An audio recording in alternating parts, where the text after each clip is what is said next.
What's going on, guys? Welcome back to the You Know Ball podcast. I am your host, Trill Bro Dude, and we are back with an annual favorite, the Trade Machine War Crimes. This is volume 6. We've been doing this for a few years now. We usually have Nihilus Bucks in the house, but fortunately, he is on a flight to India right now, so he will not be able to make it to the show tonight. And in his place, we have someone better and cooler covering a better and cooler team. Harrison Fagan, what's going on, Harrison? I will agree with better and cooler team. I mean, I mean, honestly, Nihilus Bucks might agree with better and cooler team at this point.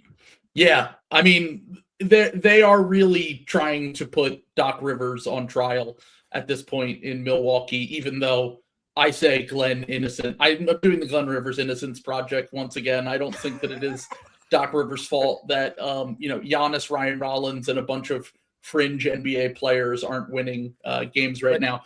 How dare you refer to Jennifer Hudson show guest Kyle Kuzma as a fringe NBA player? Hey, he don't miss.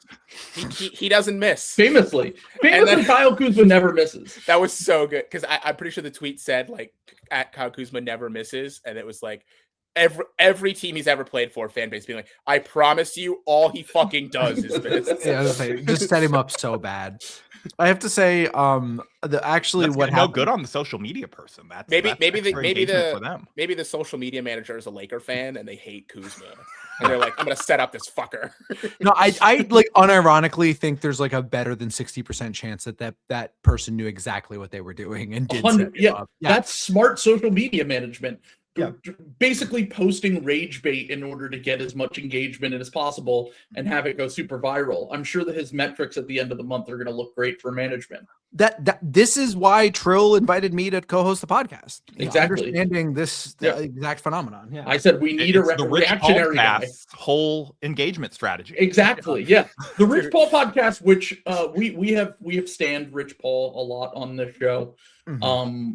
Unfortunately, he is ruining his own public image right now. But Harrison, I thought you explained it to me very well why Rich Paul is the way that he is, and it's completely understandable.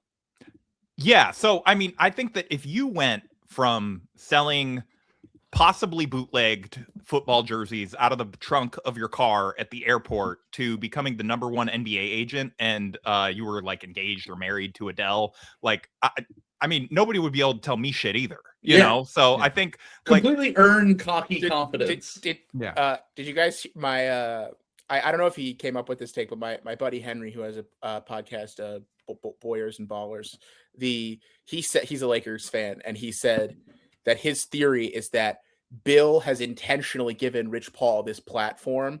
Oh yeah, to hide. That is not the first time I've seen this theory. Yeah, to ruin LeBron's legacy and the Lakers franchise. It's perfect. It's because he's saying this insane shit to ruin the locker room. It's like when the CIA funds something called Radio Free Asia. I agree. Celtics fans are the CIA. Celtics intelligence agency. I love the idea of Alan Dulles sitting with John Foster Dulles and being like, the Philippines, overrated, underrated, properly rated. Khmer Rouge. Do we fund them, folks? Do we fund them? I don't know. So I do have to say, though, longtime YKB listeners know me, obviously, as like a volunteer clutch propagandist. But this whole thing has completely flipped me on it. And it's not because of, I'm so mad at Rich Paul for trying to trade Austin Reeves. It's because I'm mad at him for entering the trade machine at all. This is our territory. That's supposed to be our thing as bloggers and podcasters. And it's like, we aren't going and negotiating multi-million-dollar contracts. He doesn't need to come and like make up trade slop. Sure. Yeah. The trade machine has gone insanely mainstream. Like I will say, like in doing my research for War Crimes, like they're on Instagram talking about TPEs now. Like where is the Anthony Edwards in a Lakers Photoshop that was done in 3 minutes and you can tell whose body it is? We're going to get into these trades, but the thing I realized while scouting for Instagram trades, while looking in our Discord, while looking across all of social media to try to find the most disgusting, horrifying trade machine war crimes that you can possibly find, is that trades that seem like they would have been trade machine war crimes 2 years ago are kind of realistic now because of the new CBA. The KD trade was a 7-team trade. Okay, not only was the KD trade this past summer a 17 trade, what if I told you in 2022 that Trae Young would get traded for Corey Kispert and CJ McCollum straight up? Well, we all knew Corey Kispert was a star hiding in plain sight. Sure, that is a very good point. He must have reached that stardom, and it was a challenge. What you're saying is that the league has finally caught on to the Lakers standard. This is just what stars are traded to teams for. Yes, they have now molded everyone's brain to think exactly like a Lakers fan. Every GM in the NBA is a Lakers or Celtics fan in the trade machine, either helping the Celtics win another championship, which I don't know if you guys saw the rumor that Jaren Jackson Jr. is on their radar, combined with the fact that you are approaching every trade as if you are a Lakers fan trying to get, Luka Doncic for the corpse of Anthony Davis. By the way, Neemias Queta is better than Jaren Jackson Jr. So, former Lakers PR intern. Sam, why do you even say this? Because you know that if Jaren Jackson Jr. went to the Celtics, he would be all NBA. I don't care. I wouldn't like him. He would. Kristaps Porzingis came to the team and won a title, and I hate his ass. I mean, I'm just saying it would work out for the forever.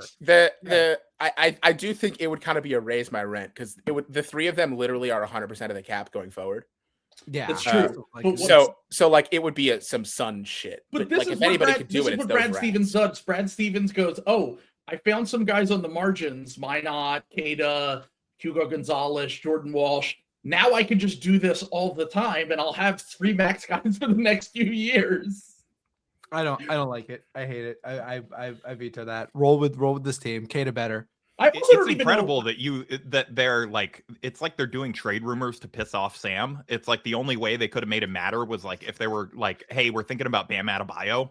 Oh my God. No, a lot of Celtics fans kind of, I see it like I do enjoy, and Chills talked, I do enjoy the there's no bigger gap in the negative direction in perception of a star in terms of how their own fans talk about a guy versus how the national media talks about. Because Heat fans are like, fuck Bam. This guy has no goddamn bag. He scores like 13 points a game. Yeah.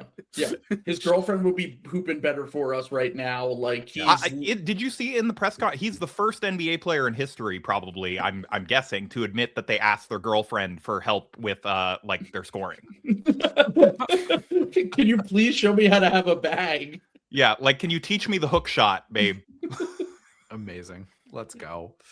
So let's get into I have, before we get into the disgusting, horrible trades that we will discuss at some point here, I want to just start with the Ja Morant conversation because we haven't recorded since the Ja Morant basically news broke that Shams said that Memphis is finally willing to listen to offers and Ja basically wants out of there.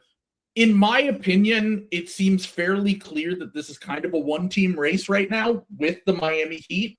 It doesn't really seem like any other team that would normally, like the Wizards just traded for Trae Young. They would normally be on the list. The Bulls have Josh Giddey. The Kings are just kind of taking it slow and not really rushing into any sort of, big star trades as they kind of lose down the stretch of this season and potentially go into a rebuild after this year. I think the only other team that I could really think of, and I've only heard like minor rumors about this, is the Raptors. It really seems like it's going to come down to the Heat or the Raptors. And so I just went into the trade machine and came up with what I think is going to happen. Because if anyone missed this, not only did we get those rumors, we also had Bam doing the celebration as if he were Ja, doing Ja's over the ears celebration. Then on top of that, he got multiple players that were, rumored to be involved in this potential trade. Tyler Hero, Ja Morant, they're all on the injury report right now for tonight and tomorrow's games. So I think that we could potentially sometime in the next few days to week or so maybe get this Ja Morant trade. He also bought a house in Miami. There's a lot of shit lining up, basically, is what I'm trying to say here. Wait, you're telling me that the Grizzlies are fake sitting Ja out of the international game so that Europeans can get the experience of like paying a lot of money for a ticket to an NBA game and then not having the star they wanted to go see whose jersey they own? He traveled. He went over. I literally think the NBA was like, you at least have to go because we're doing a game in Europe and you have to go fight Vince Williams Jr. at shoot around at least. Okay. Hello, Mr. Vermont. I was hoping to see you in your jersey, but you look very nice here. Could you show me the bing bing of the guns that you shoot, please? We need more German. That's how all Germans talk, by the way. That's 100% accurate. I hope we get there are German versions of the dunker spot who they're equally devastated, but it's because Scottie Pippen Jr. and Ty Jerome are out. Like that's who they wanted to see. Just like, no, we came to see the secondary playmaking. und Dunker Schlot. The screen assists. Frank, the screen assists. There's someone who subscribes to Dunks and Threes that just showed up to see Jalen Suggs play because he's top 15 at EPM. And they're like, shit, he's not playing today. That guy's mad about Edie, obviously. Oh, sure, duh. Yeah, wow. Right. 2 top 15 players missing this game, Zach Edey and Jalen Suggs.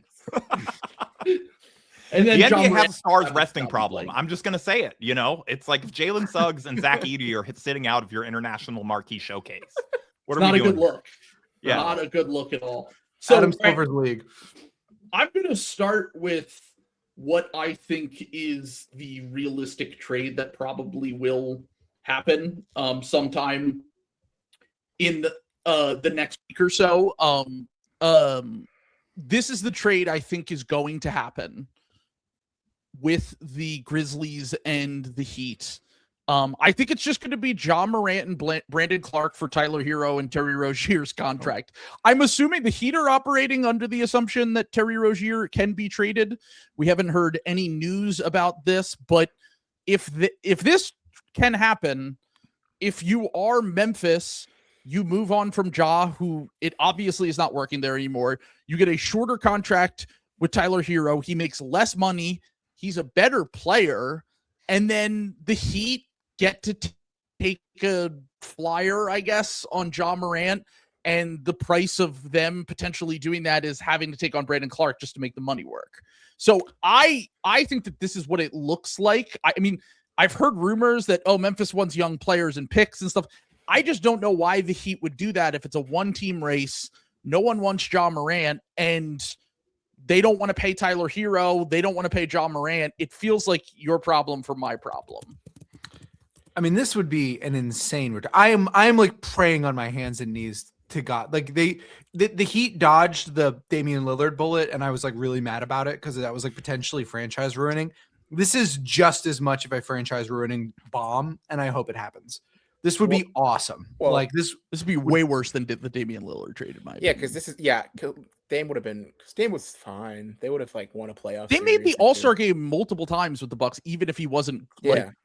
They won the cup. Did he make All NBA last year? Nah, he didn't make All NBA, but he was at least. I don't think he did. At a minimum, he was a top 30, 35 player. Ja Morant has not been a top 30 player in the NBA for like 2.5 years. It's been a while since he's consistently been good. He really only has, good games every once in a blue moon. And as we've talked about time and time again, I put it like this.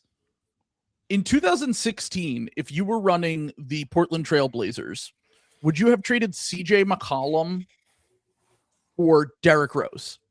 Because that's what this is. Yeah.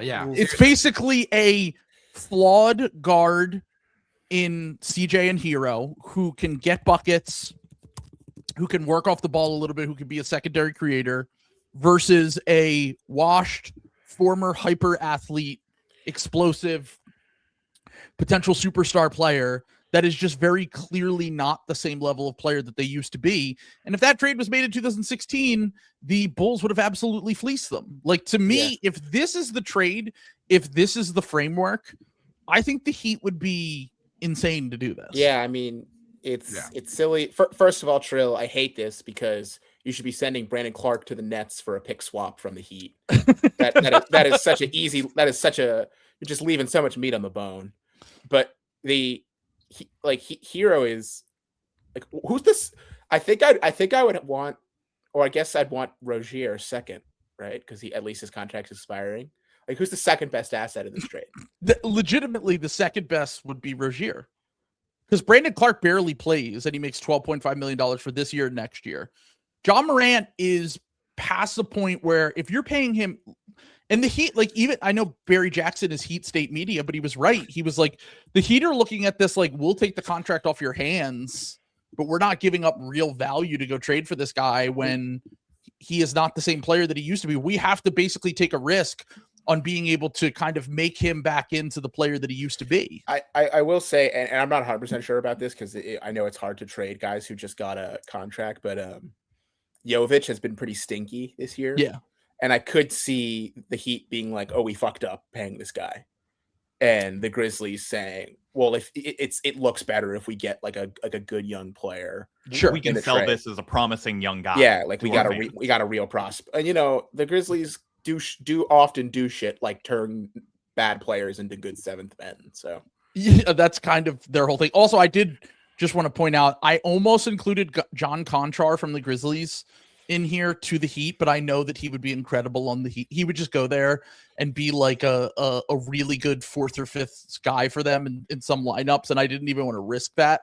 But I mean, that is just the classic Heat white guy program that they could run through with him. But the other funny wrinkle of this potential trade that could happen that no one has really talked about outside of our Discord is the fact that the Heat hired the same guy that Ja hated when they ran the Grizzlies offense. They run the no pick and roll offense. Right. They are. And so Noah LaRoche was a consultant for them this past offseason, and he worked for the Grizzlies previously under Taylor Jenkins.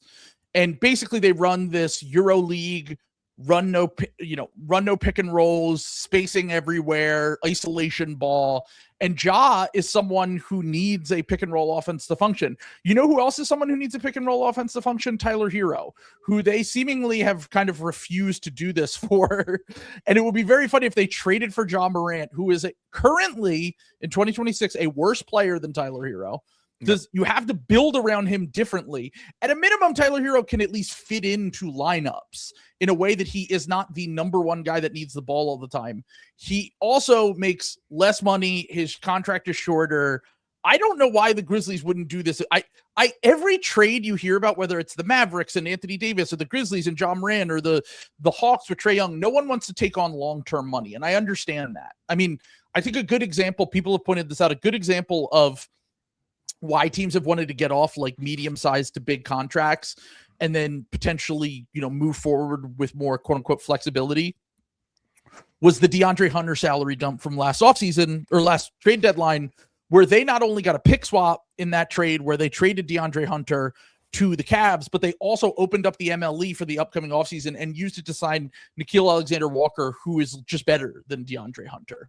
I can understand that, but if you are the Grizzlies, like, it's a year and a half of Tyler Hero. You see what you have in him.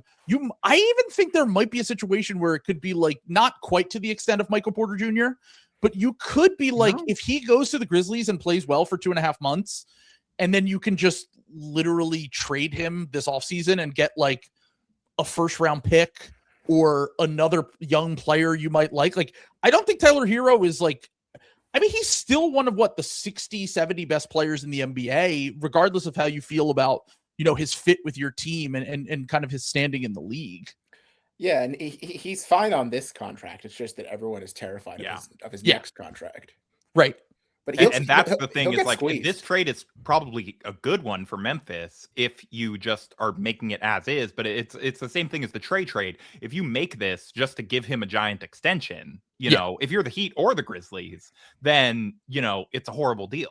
Yeah. But Hero is kind of I think definitely a guy who gets squeezed by the CBA. Like his last contract we all hated, but it turned out to be fine. If not, it actually turned out he made an all-star team on that contract. And he's making way less than the max. Yeah. Is this going to be the new thing where teams are so afraid to negotiate with players that they just trade each other's problems for each other? And then they're like, what? So that the player can take it better when they don't want to pay them. They're like, well, no, you're not the franchise face here. Let's see how it goes. Maybe we'll pay you down the line. Well, welcome back Supermax contract. It's literally just, what if we had the Supermax, but for smaller contracts? Because you remember when there was that chain of okay, Chris Paul for Russell Westbrook for John Wall. Like those are the style of deals that we're going to get. But for these guys that make $30 million a year, $40 million a year, maybe not a full max, but a lot of money. And I think we are going to see, I mean, we've already started to see Trey basically get salary dumped. I think this isn't technically a Ja salary dump because I think Hero is better than a player that you would get, but in application, that's what the Memphis Grizzlies are doing here. Like they're doing it to basically save money and then moving forward, potentially have more options to, you know, either make trades or to sign guys using exceptions and stuff like that. Getting the Rozier contract off the books after this, you know, you go from look at these contracts next year for the Grizzlies would be $52 to $55 million next year on their books. If they make this trade, it's just Tyler Hero making like they basically save $20 million. The Grizzlies sneakily have so much horrible salary. Like I was in the lab, as they say, working up Michael Porter Jr. trades, and they're paying as of right now. It's like Ja, KCP, Conchar, and Clark are due to make $80 million next year. That's kind of, I think that's why they made the Desmond Bane trade. They have so much bad salary because they realized, but the irony is that they did the Desmond Bane trade to free up money to sign Jaren Jackson to a contract that he also probably is not worth. Like he makes like, isn't he making like upwards of 50? Yeah, he has. They did it like we're still under the old rules, and it's just like, hey, but he's our star. We pay him. Right, but to be fair, I do think that part of that was probably Jaren Jackson and his agent being like, hey, you just had us on a scam contract. Because remember, he was making, when he won Defensive Player of the Year, he was only making like 20 something million. Like he was not making a lot of money. He got like 4 years, 100 or something like that. Yeah. So he outplayed the shit out of that contract. Yeah. So I think the fact that was the case, they were like, next time you have to pay up. And maybe they are regretting that now, but we'll end up seeing whether they I think they could potentially blow it up this offseason, but we'll see. Yeah. Oh, I think they definitely are. Yeah. The unless the Jaren offers are terrible, but I don't think they'll quite get a Bane, but I bet a team gives up multiple firsts for him. I think fours, even though Jaren Jackson Jr., because of the rebounding, is not quite on the level of some of these other kind of guys that in this 4 or 5 mold. Like, I just think that the league values those guys. We saw it with Anthony Davis, even when he wasn't Anthony Davis. And Anthony Davis could never shoot like Jack. Jackson can fairly easily be a part of double big lineups. Yeah, that's what I was gonna say. In a way, Davis that combined with like the league seems to be very high on like Bam, AD, Jaren Jackson Jr., Mobley, those kind of guys, and that's kind of, I think he would probably have more value than we think he would even on that contract, but we'll see. All right, let's move on to the next one, which is another Ja Morant trade. First off, there's almost no way this is actually legal in the trade machine because that's like not even 30 million of salary. Yeah, because it's Kyle Kuzma. These are war crimes. They're by definition not legal. Yes. Yeah. This would not hold up in international court. Actually, I think America's literally doing one right now. So yeah. We've been up to these. So I was gonna say Ball is coming into the Bucks front office. We're gonna run things for a while. We're definitely not after their draft picks. Nope. Don't look at the draft picks. That is not why we're here. No. We're here. On horse, get ready for regime change, buddy. We are here for the safety of Milwaukee. No other reason. Trill's going in there saying, there are people cry out for a reset. And I'm just like, we want the picks. We want the picks, folks. We want the Greek. We want the Greek. They go in there. They're going to kidnap Giannis and his wife so that he's not lonely. I always crack up at the lack of attention to detail on these trades where it just says protected with no specification whatsoever on how the pick is protected.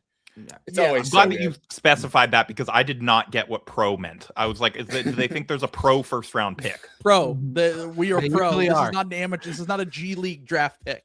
No. This is Kevin Porter Jr., Kyle Kuzma, and Gary Harris plus a protected first round pick. By the way, I've said this before and I'll say it again. This would be a disaster for the Bucks. Don't ever trade a future first round pick again, Milwaukee Bucks. Dude, they're so bad. They're not only are they terrible, but this whole song and dance with the Giannis thing, like if you're going to make a trade at this deadline, and you want to do, sure, we'll take on a bad contract, whatever, a Zach LaVine, whatever. I don't care. Like at this point, I think it would be stupid, but you've already dug yourself so deep, it doesn't even matter at this point. If you trade future swaps and future firsts when you're this deep into the hole, it's like beyond over for you for the next decade. The Bucks are literally that meme of the guy digging forward, and he stops right before championship, exactly. right before contender core. That's what they think they are. I will say, no, if we just keep digging, am I being a used car salesman here? Yes, absolutely. But I will say a lineup of Rollins, AJ Green, Michael Porter Jr., Giannis, and Miles Turner, like that is a very good 5-man lineup. Okay, the reason I'm glad you brought that up, because the reason that I did want to discuss that a little bit is only due to the fact that remember when the Michael Porter Jr. Cam Johnson trade happened, and a lot of people were like, I don't really like that for Denver, or I don't really like that for the Nets. And we were like, no, it's good to try to get quality unprotected firsts that are far out. We weren't even like the players straight up. We were like, yeah, well, Cam Johnson's better than Michael Porter Jr. Michael Porter Jr. has been way better than Cam Johnson this year. But even that beside, I think it's smart to, instead of being like, oh, we got 2 firsts from the Pistons, I would rather have 1 unprotected first. Oh yeah, not even close. I mean, look at that Suns Jazz trade. Yeah, which we all said was like that was a 3-for-1, and we all said it was still stupid for the Suns. Although they might have been vindicated, but you get my point. So what is the far out protected pick would be this 2031 pick? Yeah, they could do 2031 and then a 32 swap or vice versa. I mean, I would be all over that if I were the Nets. Yeah, that's the dream. Right. Because then you keep the beautiful thing about that is that you keep the Bucks good for the next 2 to 3 years. So they're just digging even further to make win now moves. Exactly. And then by the time you get around to 4 or 5 years from now, they're basically in the worst situation in the NBA. That has crossed my mind though, of like, okay, fuck, if we trade for a Bucks 2031, if it goes badly, like I think it probably would, they might like the same fear you have with the Clippers picks, where they get ahead of it. You're worried they might recover before, yeah. But I mean, they're so deep that I don't even. I mean, what Ryan Rollins would have to become a superstar. I know we said this about the Suns, but at least they have like a fringe All NBA talent in his prime. And in a disaster scenario for the Bucks, they would no longer. And also, Suns have had a really nice year. How were we talking about the Clippers a year ago? Yeah, exactly. They're like a very obvious regression team. I was going to say, they will be a competitive play-in-ish team probably for a little bit here, but the long-term outcomes for these teams still have not changed in my mind. And that's how I would feel about the Bucks if they did a trade like that. To me, the issue becomes, if you're the Bucks, is are we good enough to even, I said this like a few weeks ago, like it's going to take them a little bit just to get up into the upper half of the play-in. They're the 11 seed. And I would argue if tomorrow, no moves made, Bucks Hornets playoff series, what's your pick? Playoff series? Yeah. Game best of 7. I think I would chicken out and eventually say I would take the Bucks in a playoff series, but in any one given game play-in style, I could see the Hornets winning that. The Hornets net rating is essentially even. Like their record is way worse than their net rating. They're Miles Bridges injury away from being very dangerous. And so like not on my Miles Bridges trade. Yeah, my only point was that not only are they at 11th, like the Hornets could totally pass them. They're like 2 games back and playing way better. Yeah. And like who is more likely to go on a Mickey Mouse March run? The Hornets or the Bucks? Well, the Hornets have also kind of stated that they're not. I don't think they're going to make win now moves in the same way that the Bucks would, but I don't think that they're opposed to like trying to be competitive down the stretch. Like I think the con pick kind of changed the way that they look at things. Yeah, I still think I would stay in that lottery race, but I don't disagree. I think from what you've seen from Con, you can think, oh, this can be our franchise player. Con is going to be an offensive superstar. Like it's already obvious that he's going to be. He's having the best of like modern rookies, like not counting like Magic Johnson, Tim, in the one and done era. There's never been a guard who's been this good on offense. No, he's incredible. Let's just say that Dylan Harper has been like I'd say top quarter number 2 pick of like the last like 20 years. Like he's been a very good number 2 pick. and he's like the 4th best player in his draft.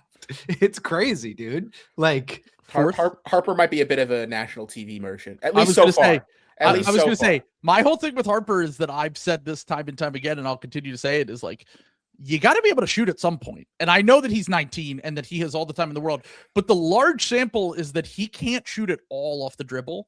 And that's something you probably worry about down the line. But actually one of the observations that I felt like I took from this is that him getting drafted to the Spurs is such a fucking amazing situation for him, because he gets to play with Wemby, someone who can operate from the elbow, who can chase the floor. Hold on, let me continue here. I was just going to say, that's kind of like with Jamal Murray, where like Jamal Murray gets picked to death. Like all of his flaws are also always on display until recently when he's played without Jokic. But him getting drafted to the Nuggets and getting to go play with Jokic is such a perfect fit for a guy with his specific flaws that I feel the same way about Harper and Wemby. The people who think that going to the Spurs was bad for him are idiots. Yeah, no, it's like, oh yeah, perfect. I'm sure he'd be so much better with like 3 non-shooters around him on the Nets. Exactly. Like, playing with a spacing 5 who can do everything. That makes life for a young guard impossible. Right, and defensively is a monster. Like, give me a break. Yeah. I am a little annoyed because I think my Harper skepticism would have bared out a little better if it would be looking a lot better right now if he probably went to a different team. But I don't even think we're still really good from this. It's not. Yeah, it's not even that Harper's been bad. It's just that the 2 guys picked after him have exceeded expectations. Yeah, they've been instantly impact players in a way that we haven't seen from rookie guards in quite some time. And my whole thing, like I had a tweet about like Harper is probably going to be the wrong pick, and that made a lot of people mad. Where it's not even that he's going to be bad. It's just it's Khan and VJ. It's so easy. The Hornets aren't good, but like sure. They're like they can fit in around other good players. Exactly. And also concern. Khan is also obviously moving the needle for the Hornets. Like this is like the first time the Hornets haven't. They're getting rumors of win now moves. 30 games into his career. The Charlotte Hornets, who just retired Del Curry's jersey today and sent everyone into a frenzy because of it. The team. Well, they wanted to let Steph know, hey, 30's taken. You can't have that if you want to do the retirement tour here. Bill is ruined in his annual Steph to Charlotte podcast tour. Well, maybe he does it now because they respected his dad, and they also just drafted, the Steph Clay combo in Con Knipple. Real quick, while we're mentioning Charlotte, I do want to give Harrison as our clutch merchant. Do you want to take the angle that the nasty NBA league once again ruined the Lakers via the Mark Williams trade, Dalton Connect trade? Because I feel like that would be looking pretty good for you guys if that had. It wasn't the league. The Lakers decided to rescind that. But this is what I'm saying. You can spin and say it was actually the league that kind of came in and intervened. I just have to interject. Bill just published the Con episode just now. I know. Literally while we were talking about him. This is it's his Bill Spidey senses were tingling. The league screwed the Lakers by not forcing them to honor their word and stick with the Mark Williams trade. This is that wishy-washy leadership from Adam Silver, where he just anything goes, and he's just like, you could just declare that Mark Williams's back doesn't work if you want to, and if you just don't really want to spend a first-round pick, you want to save that to draft like another JHS or Dalton Connect. No, they want to save it for Nick Claxton. Duh. Yeah. I will send you the old man in the 3 clip where Luka hypes up Claxton for the 37th time, Harrison. By the way, speaking of Adam Silver and the league and all the shenanigans going on, I appreciate what Pablo Torre does. It was kind of jarring to see the other day in the middle of, the world crumbling around us. Everything, the horrific shit that is happening across this country, abroad, all that stuff. Was the day that Pablo Torre decided to roll out the Kawhi Leonard stuff on his podcast. I was like, not now, Pablo. Yeah, I mean, now to be fair, read that the was probably scheduled long in advance. I mean, I'm sure. Yeah. For God's sakes, read the fucking room. Things are serious. Anyways, back to our Nick Claxton fake trade. Anyway, what's he made up for it by having Brace on the podcast, like pretty much. Yeah, I was gonna say, a generational podcaster, according to. Did you see Sam Vecini's scouting report, Sam? On Brace? Yeah. Vecini did a tweet talking about how he's basically a generational podcaster because I mean, knows he all. is. Yeah, no, he he knows. Everyone's known that this back to the pig piss granddad days when he didn't go as Brace Belden or before he had Truan on. Like he was posting from Syria, and that communism kills lady, and she was like, "I'm so cold in my apartment," and he was like adding her. He's like, "Hey, I'm in a communist compound right now. We've got stoves and a bunch of blankets, and I'm warm as shit, motherfucker." Like that's awesome. That's awesome posting. We don't Even before it's like when your favorite underground rapper finally blows up like 10 years later. That's where Brace is at in his career, basically. Exactly. So. Yeah. This is the. Yeah, he's on his Walton Goggins arc right now. All right. So just you to legitimately could have told me that Brace Belden was an NBA draft prospect, and I would have believed. Like I that's just the had no Grizzlies' idea second where... round pick for next year. Actually, and then he'll get waived, and then turns out he has a twin who signs with the Miami Heat as an undrafted free agent. Yeah. Bryce Belden. So I had to post this one that was straight from the Discord from DunXM, who's a Warriors fan, who posted this. Saw this trade on Twitter, which I just found incredibly confusing on so many levels. This is really gross. I like, what is the goal here? This is awesome. I love this trade. This is the you know how you did it. You can tell you this guy did a great job. Whoever made it from Twitter, because I'm like, both teams definitely say no. I love that you look that somebody sat there. They put this out and they're like, because I'm gonna assume like Jazz fans I don't think really like I can't imagine that Jazz fans want Kuminga. So this was a Warriors fan being like, I think this is the best we can do. Well, first off, I'm assuming this is before. Yeah, this was 10 days ago. So this was before DeAnthony Melton turned back into a high impact player that's really going to make a difference according to every Warriors fan. And Al Horford's on wash now too. If you've been following the week to week Warriors overreaction, one of the light years guys said healthy Melton is a $25 million a year player. Yeah, I saw Sam said that, and I was like, I love Melton to death. Wait until the playoffs, Sam. And I was like, just wait. I was like, maybe if you only played the Nets, that would be true. Yes, he is. Actually, no, he'd be a max player. Yeah. I was gonna say, well, but also healthy Melton is like a little bit of a. That's like, oxymoron. That's like when you're like, oh, like at this point, look, I hate Ben to do Simmons, it to my guy, but like that's like saying healthy on AD screens and yeah, exactly. Russell Westbrook just needs to take corner threes. Yep.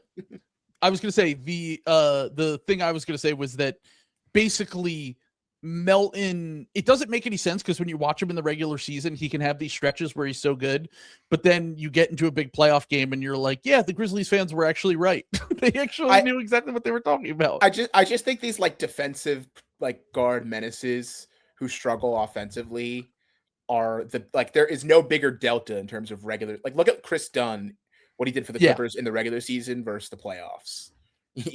Look at Ben Simmons, like an elite defensive, like who just like gets a ton of stocks, gets out in transition. Yeah, unless you're OKC and you're Alex like Caruso. I was gonna say, unless you're OKC and you say, let's build the whole plane out of Lou Dortz. We have that as our whole team around the MVP. Yeah. That it works in that specific scenario. But even then, like they're playoff droppers. Like relative to their regular season status, they've been playoff droppers last few years. Their statistical profile says they should do what the Celtics did. Like no series should go 6, and they have to fucking grind to win these series. No, their statistical series is like, it's basically that they're the Kobe and Shaq Lakers at the end, or in the middle when they. Hey, Trill, you should actually read out this monstrosity. So this is Kyle Anderson, Kevin Love, Kyle Filipowski, and Bryce Sensabaugh to the Warriors. A very interesting mix of players. Kyle Anderson going back to the Warriors. They already traded him on this contract, by the way. Kevin Love, who Kevin Love probably trade. I was going to say probably fits the most with what the Warriors want to do. He would so definitely have like one amazing quarter on national TV and people will be like, the Warriors have done it again. He would go back to being and then Kevin Love Al Horford front court with like Jimmy, Steph, and Draymond is out like there, too much leaning into the bit of like we're just the old guys. Will is just fucking he's like, get me as many Warriors swaps as I can get in this Michael Porter Jr. trade. I'm shorting the fuck out of them if they do a trade like this. Oh, don't worry, that's coming. Jonathan Kuminga, DeAnthony Melton, Gary Payton II, and Trace Jackson Davis go to the Jazz. Your Who classic says no? Your classic 4 for 4. 4 for Yeah. 4 in-season trade, which involves a combination of young players and vets. And I don't know which team gets better or worse in this. Actually, now that Melton's actually playing well, the Warriors probably get worse. I don't know. I would really, if I was a Warriors pervert, I'd be pretty excited about getting Filipowski. I was gonna say at least taking a flyer on Filipowski after it was Mickey Mouse March, but he was really good down the stretch last year. Well, I've been very disappointed with summer him league performance. Yeah, and then I thought he was gonna be like I thought what Keontae has done, he might do this year. Yeah, sure. Like, just take a leap. Establish himself as like their clear top young guy. Sure. Is this also like an attempt to use like all of the sin in the Bay Area to free Kyle Filipowski from his cult that he is possibly maybe trapped in? That's what I was gonna say. Is he's doing Mormon Rumspringa here, going to fucking the San Francisco. He's gonna be in Palantir meetings with. Did you know there's a third part to the Bible? Draymond just punches him in the fucking face. We're gonna do a Breaking Amish style show about Kyle Filipowski getting traded to the Warriors. No, unironically, I do think Teal would like float him as like a congressman candidate. Like he would get him to drop out of basketball to like be a congressman candidate for like Utah 2 or something like that. Like, all right, let's see what we have next here. Oh, I saw this one. Yep, this is great. I just love the graphic. First off, shout out to the graphic is incredible. No, this looks like it's but Bleacher Report. So Bleacher Report was the one who proposed it, but someone else posted. Oh, okay. So the Mavericks get LaMelo Ball. The Lakers get Klay Thompson and Daniel Gafford. Yeah. Klay finally gets to go play with Luka in LA, like he always dreamed about. Harrison, NBA Instagram is locked in on getting Klay to the Lakers. Oh yeah, they want that. I'm not surprised. Because apparently some guy on like the Lakers post-game show said if he gets bought out, he'll sign with the Lakers. Was it Clay's dad who does the Lakers yeah, radio? It might not have been, whatever. It was some Lakers. It could have. I feel like if it was his dad, it would have been a bigger story. So I don't know. But hilarious Michael Thompson story. In the lead up to Thanksgiving, he not only revealed that Megan Thee Stallion was going to be cooking Thanksgiving dinner for his family. They're like, well, do you know if she's a good cook? He just goes, all black women could cook. And then that's how the clip ends. He's awesome. Dude, younger people might not know this because he kind of reeled it back in. Michael Thompson was an elite tweeter. Like, drill level tweeter. He would just tweet like all men should have Andre Iguodala arms with like 57 typos in that one sentence. It was incredible. Awesome. I love it. I also do have to say about this graphic, I appreciate that everyone going to the Hornets looks the appropriate level of sad. Everyone else is happy in the graphic. Yeah. So this is Max Christie is involved in another Lakers trade. Max Christie, Rui Hashimura, Dalton Knecht, Gabe Vincent, and a first-round pick that I assume is coming from the Dallas Mavericks. Another got to come from the Mavericks. Taking the Clay contract. Yeah, I was gonna say this is such a staple of Lakers trades in Trade Machine War Crimes that it's a first-round pick where the Lakers like don't have the pick, but they clearly the value needs to be there, so they just say a first-round pick, even though it's clearly 2029. I believe the Lakers could trade. If I that's the one in the Luka trade. Yeah. Well, I was going to say 2029 might be. Is that the one they rescinded from the Mark Williams trade? No, they could trade 27. No, because it's okay. God, it's so embarrassing. I know this. They could trade one of 30. They could do the most. You're they right. Could trade right now. They could trade their 31 pick and then swaps in 30 and 32. Yeah. So either Dallas is getting LaMelo Ball for the hodgepodge of players at the bottom and no first round pick, or the Lakers are getting Daniel Gafford for I wouldn't want to do this if I were the Lakers. I'd rather have cap space. I don't think Daniel Gafford or Klay Thompson are good. Yeah, I think Gafford's fine, but he's a backup center. Like I think Gafford is kind of perfect with Luka. Is the only thing there. He makes kind of a lot. Also, did you watch the playoffs a few years ago? Yeah, they kept getting destroyed in his minutes. Derek Lively was by far their best center in that playoff run. Yeah. Mateo loves that of that low post bit of Zach had Kirk Goldberry on during the 2024 playoffs. Yeah. And Zach said, who do you think leads the Mavs in plus minus? And Kirk said Daniel Gafford. And Zach's like, good guess. Gafford's actually last by a mile. It's Derek Lively.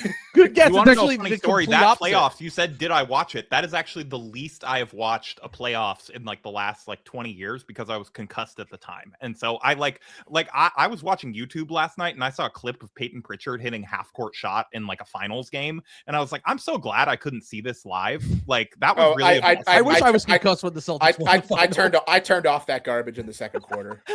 What I was gonna say, I literally think I was streaming for that game and I turned it off right when he hit that shot. Also, I do just want to say, it's very funny that you had this happen to you a mere months before your team got Luka Doncic, who was playing in the NBA Finals. Yeah, I was like, Luka, what do you mean Luka shit the bed in the finals? I don't remember that. Harrison, you gotta go Google Brian Windhorst Luka rant and then defend Luka against Windhorst. He did unfortunately cook in that rant. I watched it the other day and was like, it's feeling more and more like he saw a little bit into what was gonna happen. But the true perverts who are always complaining about points, rebounds, assists being overhyped, they might win this war. Yeah. It brings me Luka's no such joy a to say. specific example of like a player who's playing like it's 5 years ago still. And Yeah, there's like even like most teams are trying to get away from that style of play and that style of player. the spamming high pick and roll is pretty much. I mean, look at what's happening with Ja and Trey and Yeah. all these guys. Luka, You're it saying works that because he's Nico was big. ahead of his time. Yes. I feel like it's a pretty common take at this point for Sure. everyone to be like, no, trading Luka isn't inexcusable.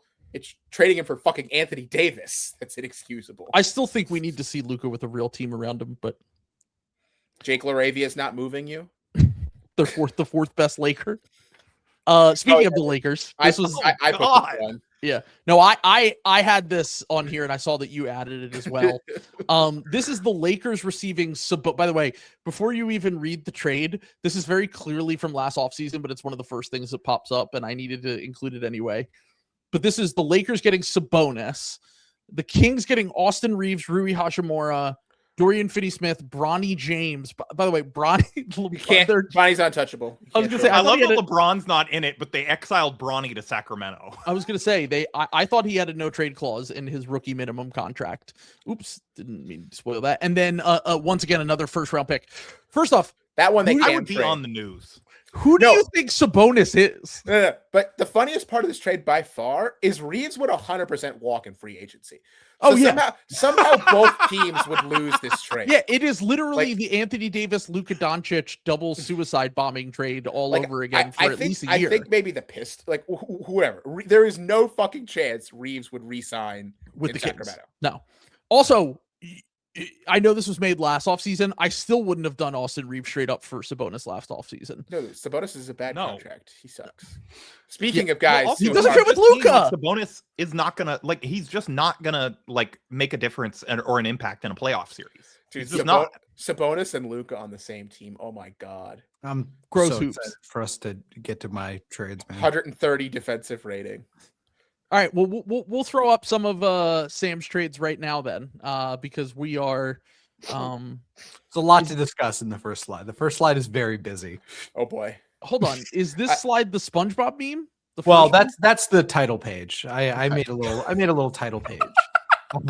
Raid Machine War Crimes. Oh yeah, I forgot to didn't quite hit all that. I was this I is made this like 5 beautiful that minutes you did before we not started. fix the T. Yeah. This would fit in perfectly on at Mock NBA Trades. Yeah, it's like sort of an amazing homage, like the Yeah. typo. You know, I was gonna Red, say red and yellow go great together. you should have made it another All NBA player to the Boston Celtics. Anyway, all Let's oh go. my god. right, all right. Let me. Don't anyone say anything because I have to read this for people who are just Yeah, listening.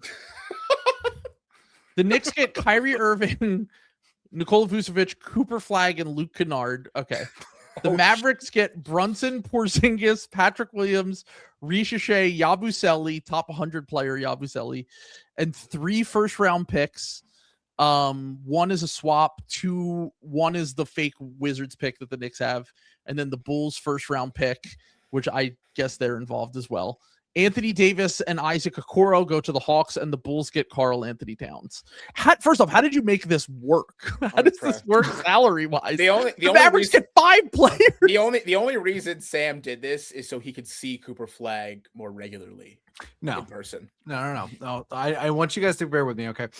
What do we remember about the 2020 the Western Conference Finals Mavericks team? Okay.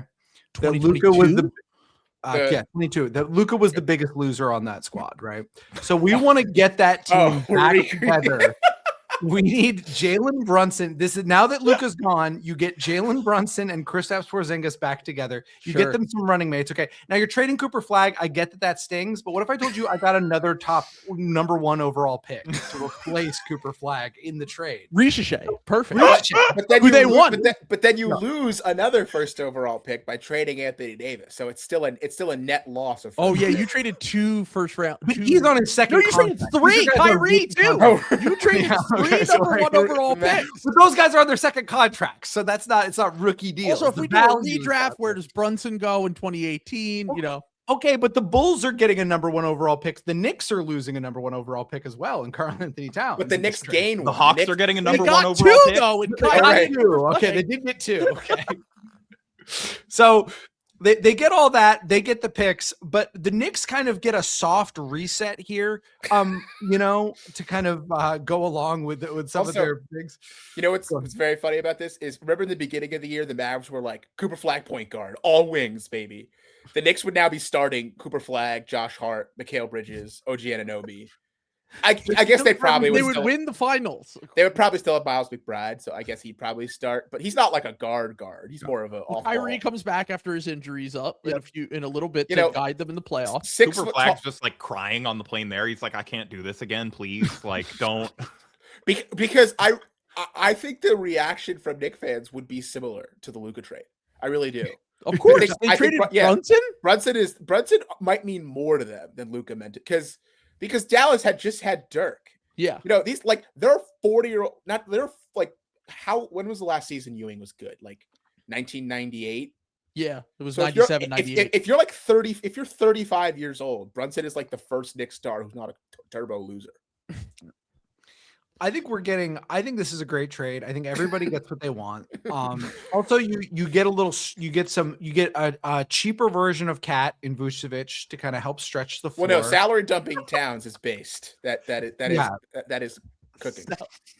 The Bulls get their franchise guy in Karl Anthony Towns. Towns and Giddey is nasty. I was gonna say Towns and Giddey is like an elite 82 game like pick and roll pairing. That is two seed that gets swept in the first round. Yeah. That's going to be that 1 year there'll be a 1 seed, and then we'll get the first ever tanked playing game because the team will be that confident. They're like, no 7 seed for me, please. My goal in all of these trades is to make trades that every team involved would say no and is very mad at me. And I think I succeeded here. I think the Hawks is fine. Yeah, I was gonna say the Hawks are the only ones I could see plausibly. Yeah, the Hawks traded Porzingis, Ricochet, Kennard in a first. Do they even trade a first? No, it's a swap rights for this year, so it's like kind of a first. And then they get Anthony Davis and Isaac Okoro. It is a first, but it's just the swap. It's not the good one. It's not the one that it's not good. No. It's not the one that everyone wants. Which is the Pelicans Bucks. By the way, Will, what did you say earlier? About So if the Hornets and the Clippers pass the Bucks in the standings, which I think is like pretty reasonable. Likely, the Hawks will have a 66% chance at a top 4 pick. That's awesome. Unbelievable. Because the Bucks are currently 10th in odds, and if you move up to 8, you have like a 1 in 3 shot at a top 4 pick. Crazy. So also, this is the kind of trade that you hear on like a player podcast. Like every week I tune in and it's like, yeah, the Mavericks should just trade. Like Chandler Parsons is like, why don't the Mavericks just trade Cooper Flag for Trae Young? Like, there's no group of people that understand trade value less than former players. It is just like a completely foreign concept to them, especially. It's just that you don't understand that the game is about a bucket. Sure, that's a very good point. You don't understand spirit. You don't understand what it would mean to Mavericks fans to see this almost title squad of Jalen Brunson and Porzingis to get to go back in there, and See, job's not done. Luka Doncic was not the reason that they made the Western Conference Finals a few years ago. It was No. clearly these two. Yeah, they were held back. Look at how good Yeah. these guys. By the got way, they because traded got away from Porzingis that before they loser. even got to the conference Yeah, he finals. wasn't They on got that Yabu team. as He like wasn't on their that next team. piece. You're disrespecting 30 points in a game 7, Spencer Dinwiddie. And Davis Bertans, who had one game where he made like Lockheed 4 Laser. corner threes. Yeah. If those- I didn't even know he played. If he was still in the league, I was gonna try to get him in there. Hey, so, hey, look on the Hornets' dead money books. yeah, he's there in memory. He's still hanging around. Yeah. Because Fanspo will have some cap holds, like Nas Little.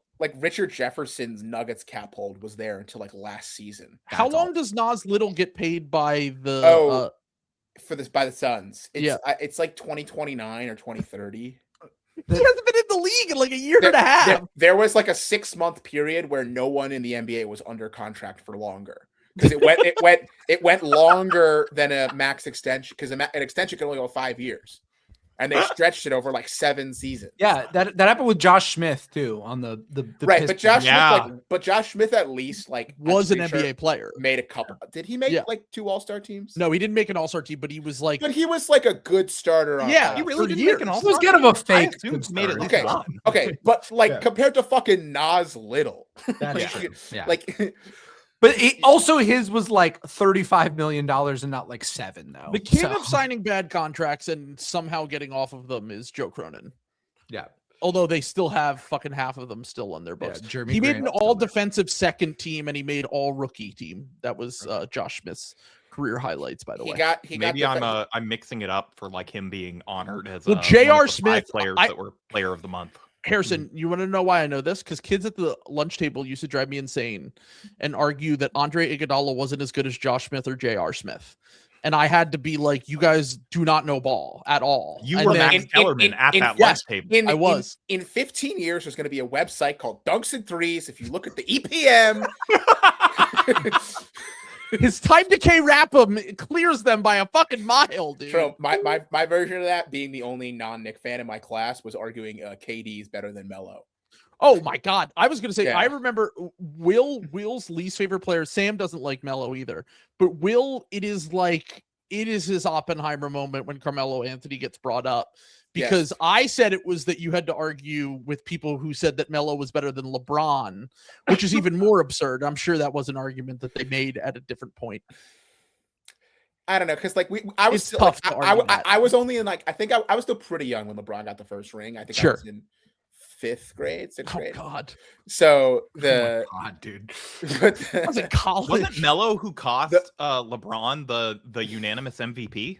Yeah, it was Yeah, it was Gary the infamous Washburn. Gary Washburn. Yeah. vote. Yeah. fucking Shout out 20 to Big fucking Game. 2013. Yeah. Yeah. The I was gonna say because they've been doing it forever. They've been undercutting LeBron's legacy since the second he stepped into the NBA. It's incredible. Dude, Gary rocks. That Gary is kind of like our Keith Pompey. Like Yeah, I was gonna say he's definitely not someone who should have a vote for MVP if he thinks that It's Carmelo like it's Anthony so is. cool that he did that though, and then he just revealed it himself. Like this was before ballots were public, and he just came out and was like, Said "Here's why it. he's like, I did this as like for content fodder. He's like, here's why I wrote Melo for MVP. Like he was the original Click King, you know. Yeah, We gotta respect it. We gotta rules. respect the engagement. All right. What is this? So you first off, you're trying to make the Nuggets better by trading Yeah. Nikola Jokic to the Kings Mhm. for Keegan Murray and Sabonis, which I don't even think I don't know how you got that to work because he's poison pilled. He is poison pilled. Yep, and it works. And then there is 1, 2, 3, 4, 5, 6, 7, 8, 9 firsts and swaps, and then 2 seconds. So Yeah. you You have to start the swaps. So the actual picks are going out in 27 and 29 because you couldn't start with the picks this year because the Nuggets don't have a pick to swap in 27. So you had to stagger them the other way for Okay, the max. So thing. thank you for clarifying that in this very realistic trade that you've proposed to us. Yes. Is this the kind of trade that you hear about in advance and then you go on Kalshi and you do insider trading and bet Mhm. on the Nuggets to win the final since they get rid of Nikola Jokic and they're clearly a super team without him? This is what I'm saying. Like this is here the Nuggets upgrade it on defense. with Sabonis. bringing Sabonis in.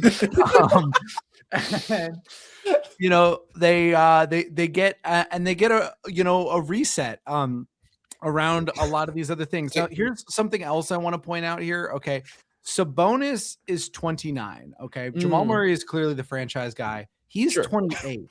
Jokic is 30. That's way off his timeline. Peyton Watson being you got to build around Peyton Watson's timeline. Yeah, exactly. Yeah, I'm thinking Murray is 28. So you need a 29-year-old to hit with a 30's too old. Like you can't makes total sense. Yeah, I definitely get what you're trying to say here. Discourse. Yep. It's also you need bad players to play for bad franchises. So this is like perfect. Jokic, as a career loser, who's kind of a meme, is perfect for the Kings franchise. Love it. If Jokic got the Kings to a conference finals, like, is he the GOAT? I mean, you're talking about something that would never happen because they don't have the defensive infrastructure the Denver Nuggets do. If you put Jokic on this Kings team, that would only end in fucking mass suicide. Dude, Jokic, Maxime, double big lineups would be a movie.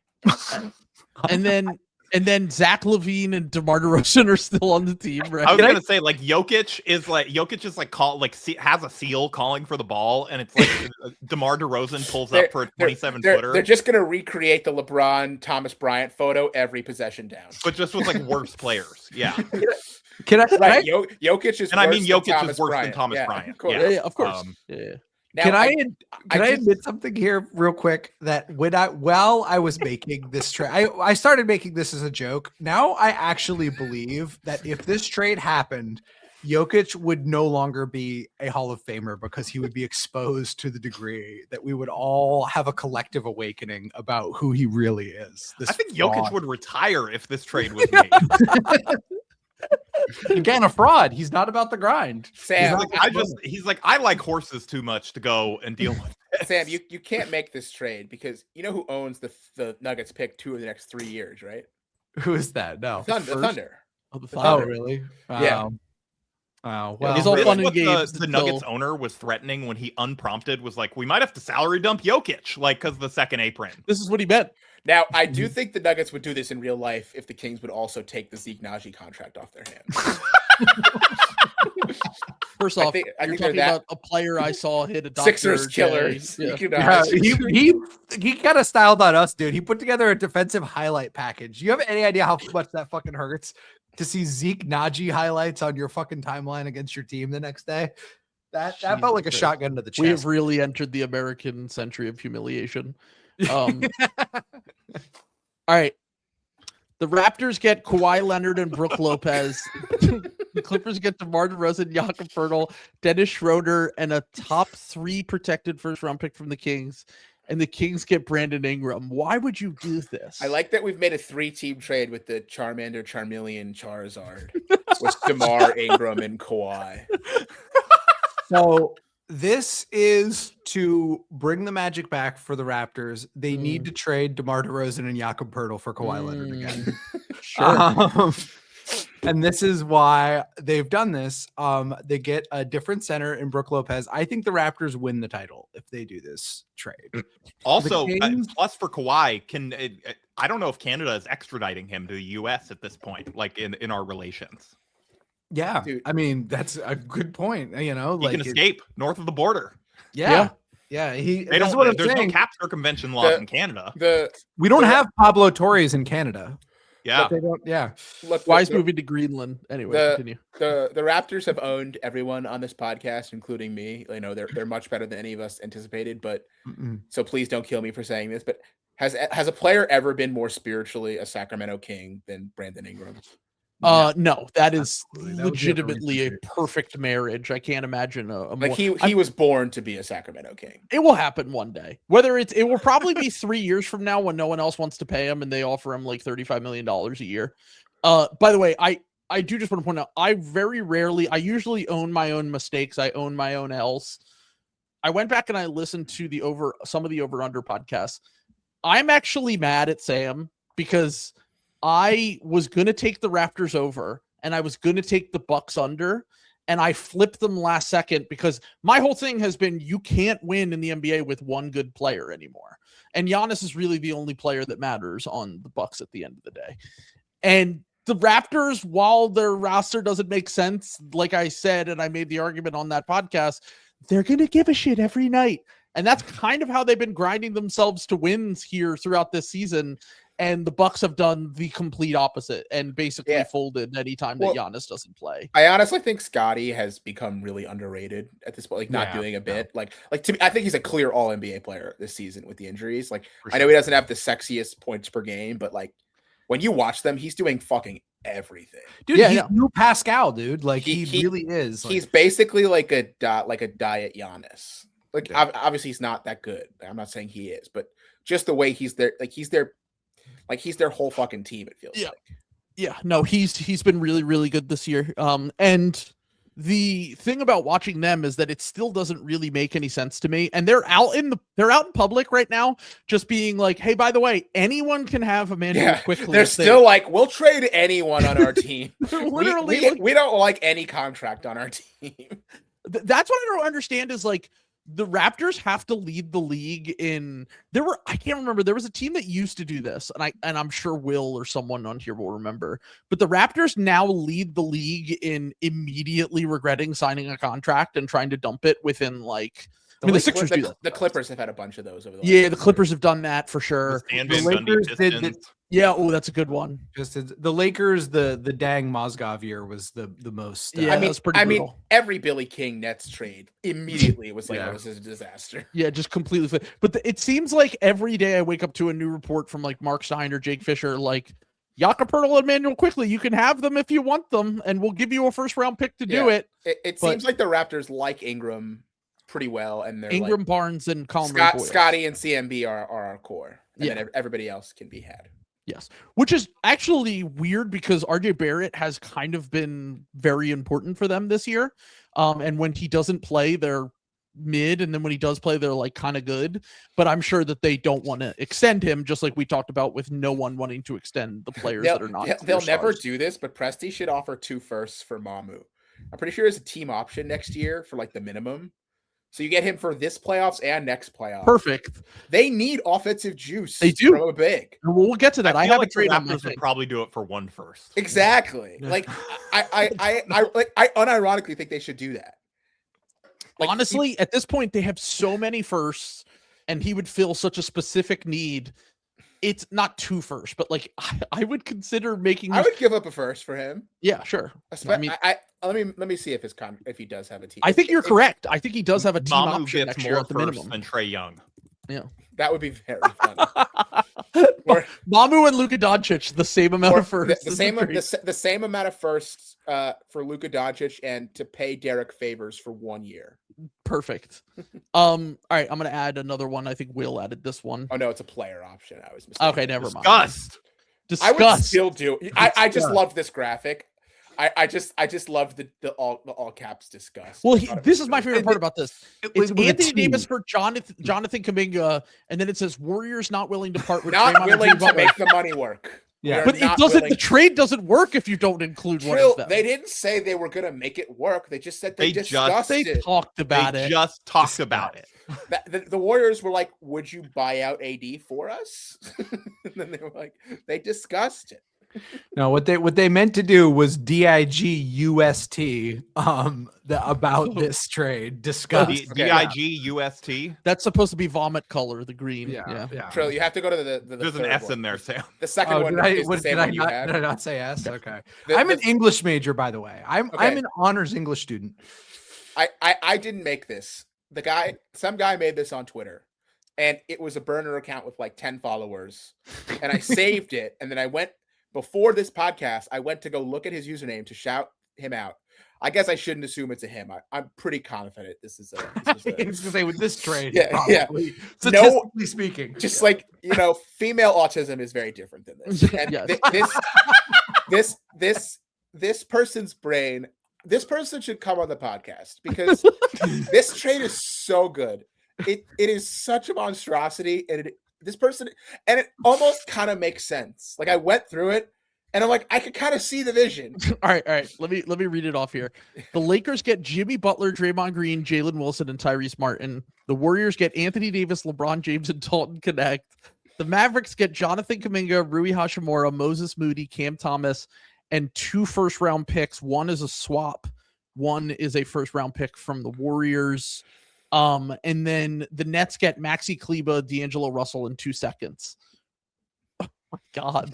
It's a workable. All right. This Hold is on. beautiful. Like Why does this kind of make sense? Because it's like you put defensive stars around Luka, and then AD and Steph feels like a great pairing. LeBron has always is wanted the to play problem with is that Steph. Draymond would punch Luka by like game 2, Yeah, but then- and I don't know, because that's why Luka's got all that extra padding, so he could take Draymond's punches. Take the punches.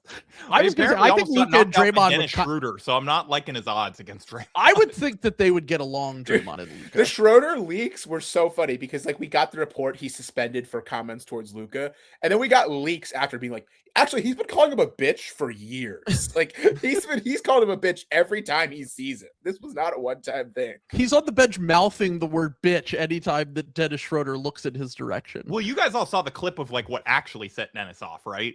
It was Luka at mid-court. Some fan like got video of it, and he's just yelling at Dennis, should have signed that contract Amazing. That's a he in knew the that was gonna be a Lakers trigger. arena Dennis- while beating him. Dennis Like, is like, I how's think that Dennis has to Supermax fight him at looking, that pal? Yeah. Yeah, we both fumbled bags, but in But very dude, different ways. A big 3 of Luka, Jimmy, and Draymond would kind of be a movie.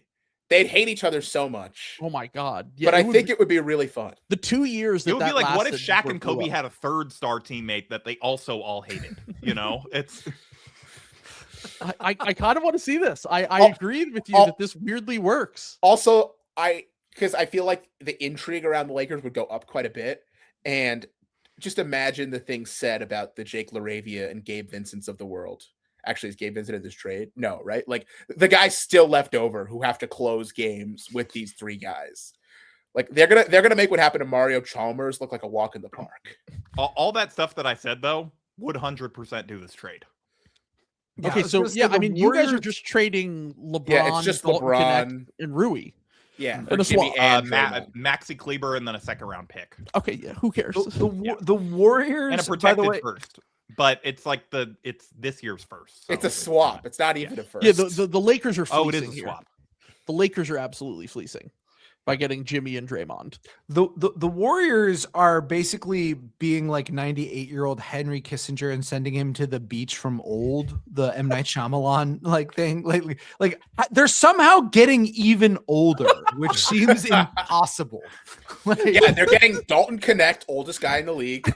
yeah. Like even their young guys they're losing. Dalton Connect is older than the young guys they're sending out. They're Like, getting it's the crazy. Chris Duarte regen. my All right, God, let's dude. move on to the next one. This is an actual trade I made. Okay, actual trade.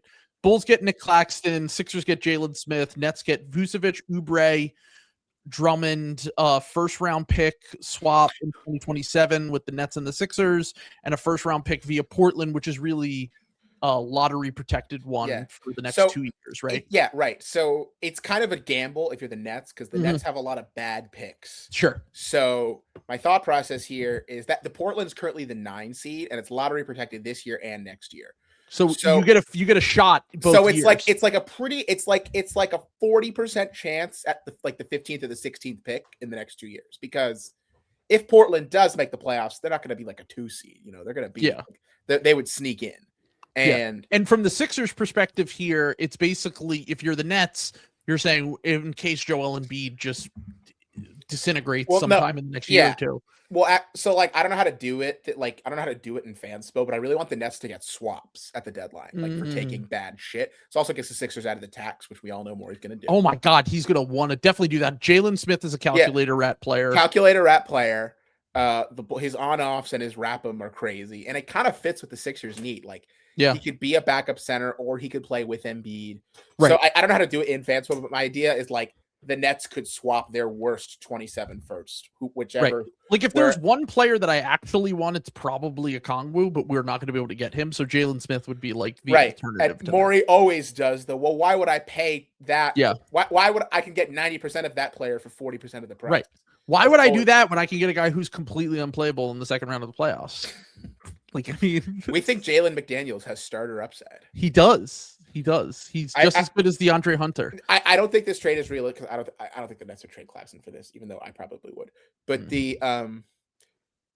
I could kind of see it for the Bulls too. I think this makes sense for everybody. Yeah. Oh no, Vooch is There's on. no trade that you could show me with a Bulls result that I wouldn't believe that they would do. And if you're the Bulls, you're getting like a starting center who fits your timeline, who and like for He'll still be mid for the rest of the year. I love your timeline. Your timeline. What Bulls timeline? I don't know. Giddy and the Matas. dark timeline. Sure, yeah. Like Claxton's like 25 or 26. Yeah. My point is he's not fucking washed like Vooch is. I assume this would buy Vooch out, and then the Sixers would also sign him. Daryl will be like, well, we basically got both players in the trade. Yeah. No, I was gonna say, and then that actually does. Yeah. But my prediction for the actual Sixers trade I think will happen is I think the Nets are going to get Oubre and Drummond and some sort of draft capital for Zaire Williams. And then Morey will pretend that he thinks Zaire Williams is good, but it's really a tax dodging move. I would rather watch Zaire Williams play than Oubre, and I know Zaire Williams has been terrible this year. Oubre just drives me so insane. Even though he actually has games where he's occasionally good, he still just drives me so insane to watch him play. Just to speak to this, Trill and I had a work meeting yesterday, and he went on unprompted a 10-minute jag about how much he hates Kelly Oubre and watching him play this year. Zaire has been okay lately. He started last year. I actually thought the Nets might have found something, and he was horrible to start this year. But the last month, he's been kind of back to what he was last year. I'm just monitoring the score of the Cavs Sixers game. The one thing I will say I think that we desperately need is point of attack defense. We currently are doing 19 to the Cleveland Cavaliers. They have 93 points through 3 games, and I think the Cavs have sucked this year. So that's just kind of the biggest difference between Zaire and Oubre. They're probably the same caliber of shooter, but it's like Zaire will either shoot it or pass it back. Whereas Oubre it's going up. It's going up every single time. Zaire is not understands he is not a chef. You know, he's not there to cook. Sure. Do Kelly Oubre and your Cam Thomas have a fight on the court over like shot attempts? Dude, the cracks are starting to show on the Cam Thomas and Michael Porter Jr. ball hogginess. Like MPJ, teams are starting to just double him every time he gets the ball. And I honestly almost feel badly for him because like you could tell he's trying to like process, but he's never done this before ever. So he just often makes the wrong mistake. And he's especially bad in transition where he always just goes up with it no matter how many fucking guys are on him. And Terrence Mann especially has just been like, he's like one more bad fast break away from attacking Michael Porter. So what are you trying to say, that the Nets are going to do this trade where Michael Porter Jr. goes to the Warriors and everyone goes insane watching him, and that Jim Park is ranting about Michael Porter Jr. come playoff time? No, I actually think I genuinely think he'd be amazing for them because like he's just not Jim Park with MPJ as a podcast guest going to be incredible because he he has an interview with Jim Park. It's from like 14 years ago. It's from like 2010. Oh, okay. Yeah. Okay. And it's like it's before he was really that. It's kind of normal, It's really not schizophrenic at all. I was gonna say a lot of people have changed since 2011. MPJ comes on the podcast. Jim Park first question. So, do you think that we should kill Steve Kerr? Public execution, or and MPJ's like, look, I can't rule it out. MPJ's like, that's all out. MPJ's like, that's definitely tough. Jim Park's like, and when Steph is off the court, Steve still runs the same system. It doesn't create advantages for other players. Dude, MPJ's like, that's tough. The thing that's so funny with the Jim Park stuff is his big thing is always Kerr is obsessed with small ball and he needs to play big. And they've been starting a big lineup for most of the season that is bad. It loses its minutes every fucking time. And the small ball lineups win. And he's still it's like there's not one magic bullet to solve Twin Towers of Kevin Love and Al Horford is going to fix that. Yep. Trill, can I read this one? Because Yeah, you can read this trade. This was my idea of like a realistic MPJ trade. So the Nets get Bogdan, who has a team option that's expiring. Moses Moody, Buddy Hield, who is non-guaranteed, so expiring. A Hornets second rounder. And then I have the Warriors first in 2028 and a 2029 pick swap. The Nets, I believe, have 4 firsts in 2029, 3 or 4. So a pick swap where, like, if they can get it on terms where they swap their worst pick for the Warriors pick, it could be really valuable. The Warriors get MPJ, and then I actually, for roster spot reasons, had to include a minimum guy, so I made it Chris Paul to be funny. And then the Kings get Kuminga, and the Clippers get Malik Monk for because the Clippers love to trade an expiring for like a good player on a not good contract. Yes. And I didn't really want any of the Kings slot contracts, so I just added in another team so I could get the Nets expiring. So I figured this is a compromise. You know, the Nets want 2 firsts, Warriors don't want to give 2 firsts, so they make it a pick and a swap. I actually could see something like this realistically happening. I think kind that of beautiful. I was gonna say the Michael Porter Jr. to the Warriors thing seems like it's either that happens or I don't know if they trade Michael Porter Jr. and they might just wait till the offseason. Yeah, gun to my head, I don't think that's going to like trade anybody. I bet they. I bet they trade like fucking Zaire Williams and like do some. And I think they will be the 3rd team in a bunch of gross trades and get like 4 second-round picks. Right, because they are the only team that has space. But you know, I've thought about this, and I think that Michael Porter Jr. is basically because every other team I look at, I'm like, what do they have? Like the Bucks aren't going. I don't think the Bucks are going to give up their final picks. I don't think that the Pistons have anything of value that really. The Nets would. Yeah, it has to be Ron Holland. I don't think they would trade him. That's what I'm saying. Like, I don't think they're trading Ron Holland on his rookie contract. You guys wouldn't take a flyer on Jaden Ivey? Okay, fucking Zach Lowe. Oh my fucking god! If you're in the Nets situation, sure, why not? But Sam, go look up Jaden Ivey's stats right now. I get it. Do it. I get it. Like, I'm just saying that I've seen Pistons fans post about him post this injury, and they're like, he already was someone who was heavily like reliant on his athleticism. Sure. And he has not looked as athletic after his knee injury. And he averages 8, 2, and 1. Yeah. He's like a 10th man and he's a combo guard. Yeah. The least valuable thing there is. I was going to say, I would not value him in any capacity, but if he was included as salary filler in a trade. Yeah. But then even if he's good, you have to pay him immediately. Well, I was going to say, that's why.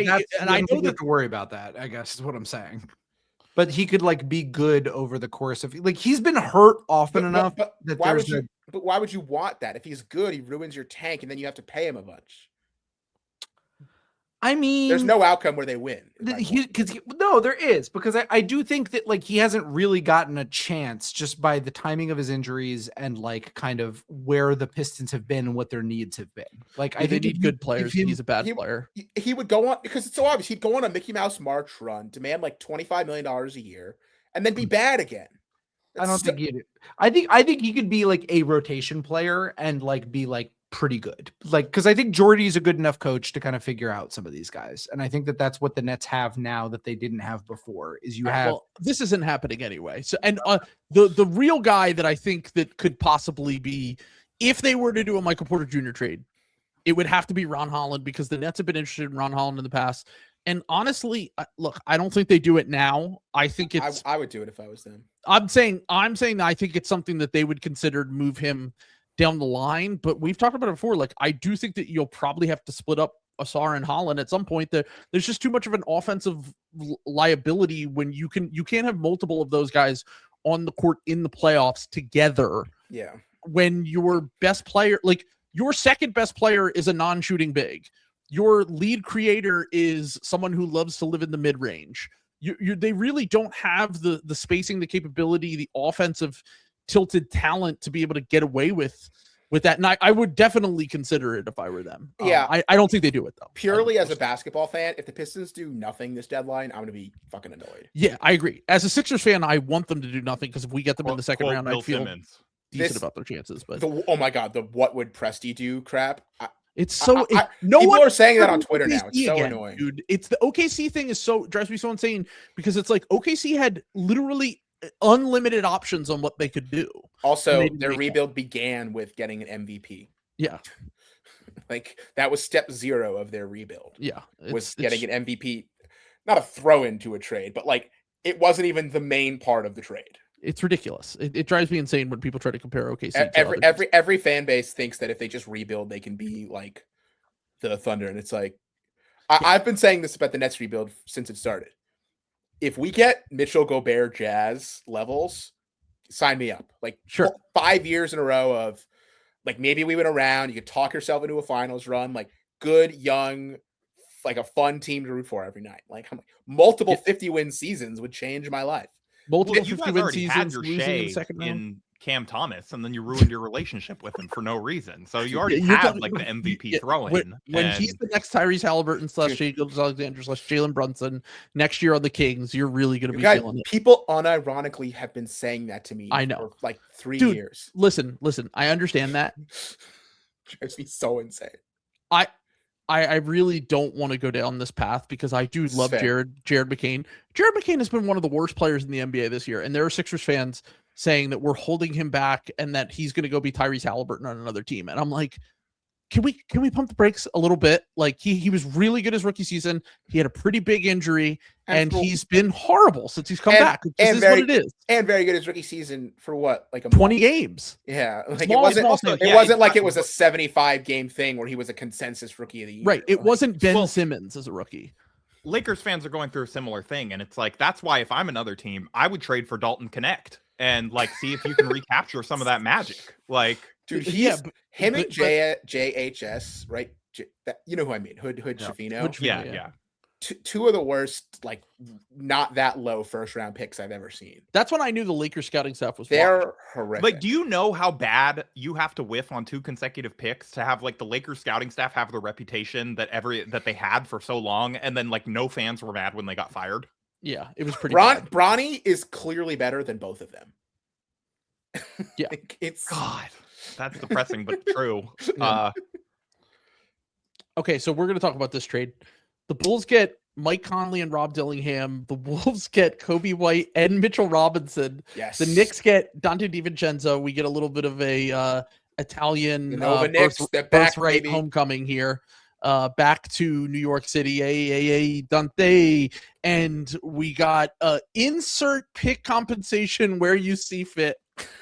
This is great because I'm like, so the Wolves get one of the best backup centers in the NBA, Mitchell Robinson. Now he does get injured all the time, and Dante is obviously more available than him. But they also get Kobe White. It basically is a 1-for-1 Dante swap. Yeah, and then Close to it at least. the Bulls just get expiring salary. I guess then Hey, you could they throw have in Rob. seconds. Rob. The Bulls love to Oh, actually, trade. that's a bad contract, Rob The Dillingham. Bulls love to trade a solid role player for a bad prospect. That's actually a very good point. That's kind of their whole Yeah. flow lately. Their Yeah. Okoro Am I- trade. Am I being ridiculous to say that like Mitchell By the way, Robinson is? hold on. Sorry, go ahead. No. Before you say that, I just want to be clear. The Bulls won the Okoro Lonzo Ball trade. To be clear. Well, they did take on a longer. How much contract. longer is the Okoro? Yeah, I know. That's a fair point. Lonzo has a team option next year. So Yeah, so I But think I'd rather. Lonzo's been one of the worst players He in has. the NBA. No, this he year. has. I was gonna say Yeah. like. I both remember when that trades- trade happened. I was like, have you guys watched Lonzo Ball play basketball since his meniscus thing? I thought He's he was not the okay same last player. season. I literally he's not said, the I was like, same, he's but- just not, he can't score, he can't do anything inside the arc anymore. It's It's Your like, stat that you posted in the Fear the Sword feed that he has the worst true shooting percentage of any Cavs since Anthony Bennett like broke my brain. it's crazy. Yeah. That's legend Anthony Bennett. Sorry, Sam, what were you saying about Mitchell Robinson? I was just saying, like, am I being ridiculous to say that I genuinely think that Mitchell Robinson is like legitimately incredibly important for a Knicks team Oh. that is in a make or break year right I now? want to be Like, clear. If I was a Knicks fan, I would Lose my fucking mind. protest at Madison Square Garden. Yeah.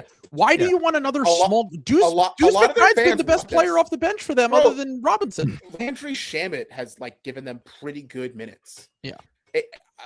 Yeah, not when I had that think the amazing year Knicks- for them. But Yeah, when they're turbo fraud losers without Robinson. Like he's their X factor. I think. yeah, I was gonna say, and like when I think the Knicks, I'm like, yeah, that's a team that needs more wings. Like, they Well, and need he's more and wings. Conte's a guard. Like Yeah. he's not even a wing. He's 6'3", like 6'4". They- he's like very important. I don't know. This one kind of made me the most mad of maybe any of the ones. If I was a Wolves fan, I'd throw a party to do this. Yeah, Like, that would be incredible. Yeah. Also, I do just want to point out here that they would almost certainly instantly lose Mitchell Robinson in free agency. well, yeah, I will say there are some Knicks fans who are a little scared they're going to trade Robinson because their books are Yeah. filled. because they're probably not going to be able to pay him, and they trade everyone they don't extend. So They if traded you're quickly. They trade. The only Grimes, exception quickly, Randall, the only exception is Robinson the first time, but he was a restricted free agent that time. yeah, and now he's by the way, Mitchell Robinson's an unrestricted free agent after the season. What is stopping the Wizards from throwing him like $18 million a year? Genuinely the weirdest. Like, I would have no idea how to, because I'm like, he could be the best player in a conference finals game or play 10 games in a year. Yeah, I it is genuinely- the most boomer bust. I would have no less no idea what to do. weird Robert Williams. It's like a less extreme version of Robert Williams again. Yeah, I don't think that he's someone. But I don't think really- Rob is very good anymore when he plays. Like Mitchell Robinson when he Listen plays. up, Hoggies. That's an hour and a half in before the first Robert Williams mention. Okay, He's coming So- home. He's coming home. I hope he comes home for your I don't sake. think Rob is really good anymore. No, and Robert, No, he's not. But Yeah, he's and- coming and home now. Robinson's definitely like been not as good in this year as he was in the playoffs. But I think that's just a rest issue. No, I'm talking about like 2022, Rob. You know what I'm saying? Like I'm talking Yeah. about, it's a very similar thing. This is why when Robert Williams is the case study for this, when he got extended, where it was like, everyone was like, wow, that's a great contract for Rob Williams. And then he was like basically never played. Also, I do just want to say this was the best decision that I ever made recording during Tyrese Maxey's worst game of the season where we get blown out by the Cavs. So I'm so glad that I didn't watch that game The tonight. Cavs, who like just Kenny Atkinson last post game was like, yeah, I just don't know how to get this team to try. And then here's our excuse, Harrison, from the broadcast that they said this at the beginning of the game when it looked like it was starting to get out of hand, which was Doc Rivers loved to use this excuse, and Doc still apparently uses it, that the first game back after a long road trip is a schedule Oh my loss. God. Oh yeah, that is a classic cliche. I actually have never heard this until recently. I've heard that about. I heard that on a podcast yesterday for some. I heard that on the Hoop Collective yesterday. By the way, I just looked. Why It up. is that the case though? I'm genuinely asking. Like, wouldn't you be happy to be home and like rest in Maybe your you're house? jet lagged. Yeah, I guess we did just go on a really long road trip, but like, we were in Toronto. It's what, like a 3-hour flight, like, and it was In the the game was same 2 time days zone? ago. Like, I think Toronto's the same time Well, zone because, as you know, us. it is the same Yeah. time zone. Yeah. I looked it up, by the way, for the Mitchell Robinson propaganda. He basically played about half the playoff minutes last year. They had a plus 5.6 net rating when he played, and when he didn't play, negative 3.4. So that's a 9-point swing in the playoffs. The Knicks, I still think that the Knicks have a good chance to win the East, but They're still the favorite. They have to be. for sure. But what I'm going to say is that they're like a Jenga tower, where if you remove one piece the wrong way, they can collapse. Like because they've built their team on like having the best top 7 that you can possibly have with their talent, that when you remove OG or Josh Hart or Mitchell Robinson or any of those guys getting hurt, Yeah. Deuce McBride even, it's so damning to what they can possibly do in the playoffs that that's something that they'll really have to worry about. I also just Can I think, ask a? sorry, I was Harrison, just you going to go. ask a question going back to this original graphic that is on screen. So sorry, podcast listeners, but people watching on YouTube. People Why never are the watch this jersey one. patches different on both jerseys? That's And then so good. Oh yeah, one has Aura and aura. Sezzle. What is Sezzle? I it don't says know it if I've sounds ever like an heard. app in I'm like trying- Parks and Rec that they would use to like make fun of something. Oh, the Wolves sponsor, Sezzle. Yeah.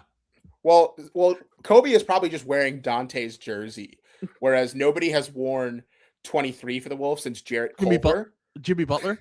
Jarrett Yeah. Culver. It was Jared Jimmy. Culver wore that after Jimmy. So- Wow.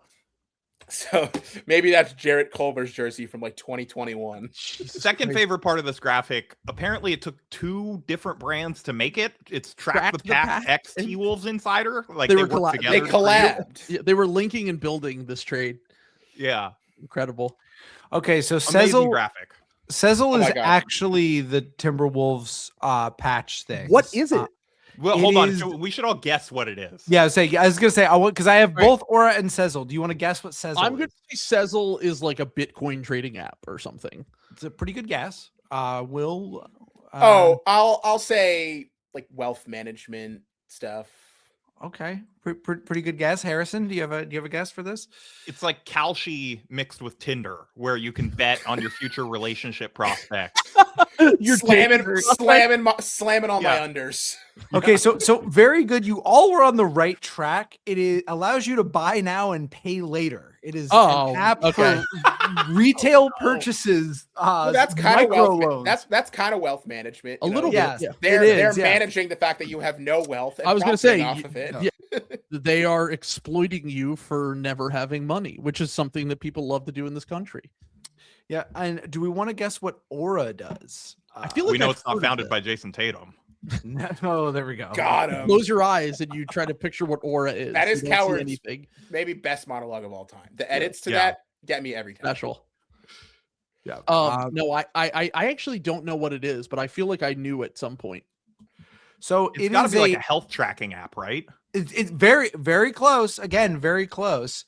Aura is also okay. So Aura was there before Sezzle was there. Yeah, because Sponsor- nobody's worn It's the same 23. company. Yeah, it was Incredible. 21 to 24. Aura was their sponsor, and now they are on Sezzle. How did you downgrade from aura to Sezzle? They went So- from Aura to Sezzle. Next up, Datadog. So Aura is a identity theft prevention company. Okay, good. So what No would one happen can is copy you your would- aura. Yeah, I was gonna say. So now, without Aura, they steal your identity and they go on Sezzle and take out all their Perfect. target bucks to. How did they not get the Thunder as their team that they sponsored? By the way, I don't know. they dude. fumbled there. You could have had literally aura on Aura Man. Well, both of these companies are Minneapolis based. Okay, so that makes sense. that explains. Yeah. Yeah, both CEOs have Nas Reed tattoos. So I had to include one from Ethan in the Discord who posted this one because Ethan's trades never really make any sense. And I love them because I'm just constantly like, I never get any of your trades. I also love ignore the failed in the screenshot. Yeah, He's and just then like, there's- yeah, this one It's doesn't so- work, but it's so consider it lazy. anyway. You have to go into the settings and override the bird right restriction rules. I mean, Yeah, there you go. rookie mistake. I was gonna say, and by the way, that is an emoji that we've made of Ethan in the Discord. Shout out to Ethan. People replying to that. The Hornets get Jared Allen, Lonzo Ball, and Amir Coffee. The Pelicans get DeAndre Hunter, Josh Green, He's going home. Dean Wade, Andre Jackson Jr., and then 1, 2, 3 picks. The Cavs get Zion Williamson, Jose Alvarado, and Musa Diabate, and the Bucks get Sam Barrel back. Wait. So hold on. My first thing. So that's a 2026 Bucks swap. How many times has that pick been swapped already? The gotta be Atlanta at least holds right 2. to swap trade. So the Hawks and the. Oh wait, that's this fucking draft. This is a disgusting trade. I don't even Jeez, understand fuck, where this comes from. I forgot. I in my head, 26 is still a year away. Jesus Christ. Yeah. Is that Trill? Is that Somebody's you? fire alarm. Yeah, no, going off? this trade is so bad that it set off my fire alarm. Hold on one That's how second. much of a war crime it is. It's in Trill's I think it's in my is room just too. Hold on. smoking, and there's like Yeah. flames coming off But- of it. Yes, But that pick swap already has the I Pelicans. don't know. Hold on one the second. Hawks. Yeah, Trill, just you can we could Yeah. riff without Trill. Anyways, Tyrese Maxey sucks, huh? Yeah. Time to What a terrible boom. player. He took his headphones off, so he's not even gonna know. I was gonna say, I think he also skipped to the next trade accidentally too. When he did that, Yeah. when He just did do hit that. on the keyboard. So, Okay, so this is a Cavs Nets Kings trade. So the Mhm. Cavs get Malik Monk and Michael Porter Jr. and the Nets get DeMar, DeAndre Hunter, a Oh my God. 2031. No fucking chance I'm doing this. A 2030 Will getting mad reading a 2031 Wolves pick and a Cavs swap in 2030, and the Kings turned DeMar into Darius Garland. Oh, the reason why I included this one, The Nets would never do this. I know the Nets would never do this, but the reason I included this one was because it was actually one that made a little bit more sense to me until I realized that it was the Minnesota pick that the Nets Yeah. get and Can not we- the Kings True. pick. Because if Can it we- was an unprotected Kings Yeah. pick, you would do it. Yeah, probably. Troy, can we go back to the last one? That was funnier than this Sure. one. Yeah, back to this monstrosity. Because why are the Why why does is anyone do this? the Hornets is pretty straightforward. It's like, they don't have a starting Jared center, Allen's a good one. Yeah, and they sure. get one. Yeah. But the Reunite the Ball brothers. DeAndre Hunter goes home to the team that had him on draft night. Mhm. They undo Picked them that in wrong. front of Darius Garland. I Oof. forget Josh Green is in the NBA every But- time. By the way, you know who is top 25 in on-offs this year?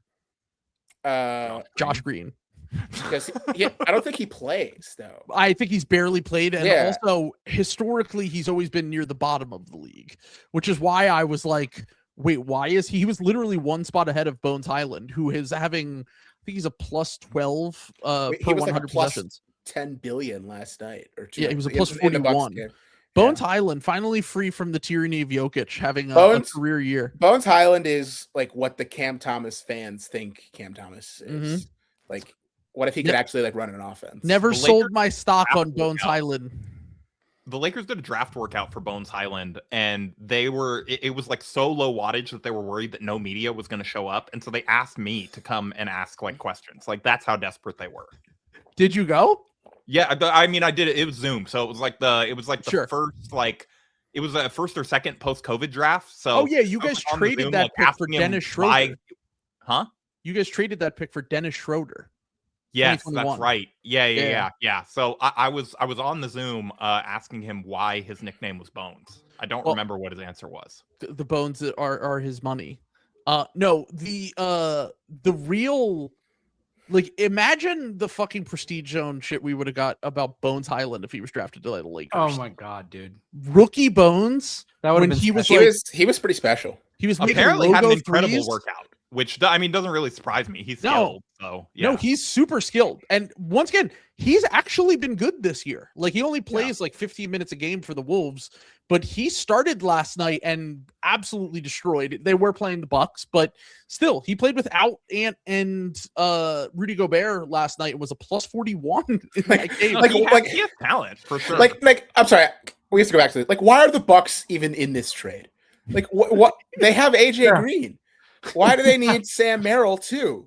I forgot about that. And Another- I'm pretty sure they waived him at one point. They I'm pretty did. sure. They I'm pretty did. sure he has. No. They traded him for Grayson Allen. God Oh, damn, that's a dude. good trade then. Yeah. After He was after good the for them. championship year, they traded him for Yeah. Grayson Allen. well, they're bringing him home, righting a There wrong. you go. Dude, the Cavs running Garland, Mitchell, Zion, and Mobley. The Cavs then- are like, our team doesn't have enough dog in it. Let's get Zion Williamson. Yeah. Well, Jose Alvarado makes up for that. we quit too easily. Does Let's he? add Well, look at the Zion. Pelicans. Yeah, very good point, actually. Well, respect Musa Diabate, though. Oh, he's good. Actually, he drove. I hated his guts. This I think- is I had to include this what a one. sad trade. Will, I want you to guess who made this trade in the Discord. I would guess Jake. It's Bertz. And the reason I say this is that Bertz asked me, he was the only person who I've ever met who asked me what my opinion on Svi Mikhailuk would be if he was traded to the Sixers. And I was like, that is something I've never thought of in my entire life.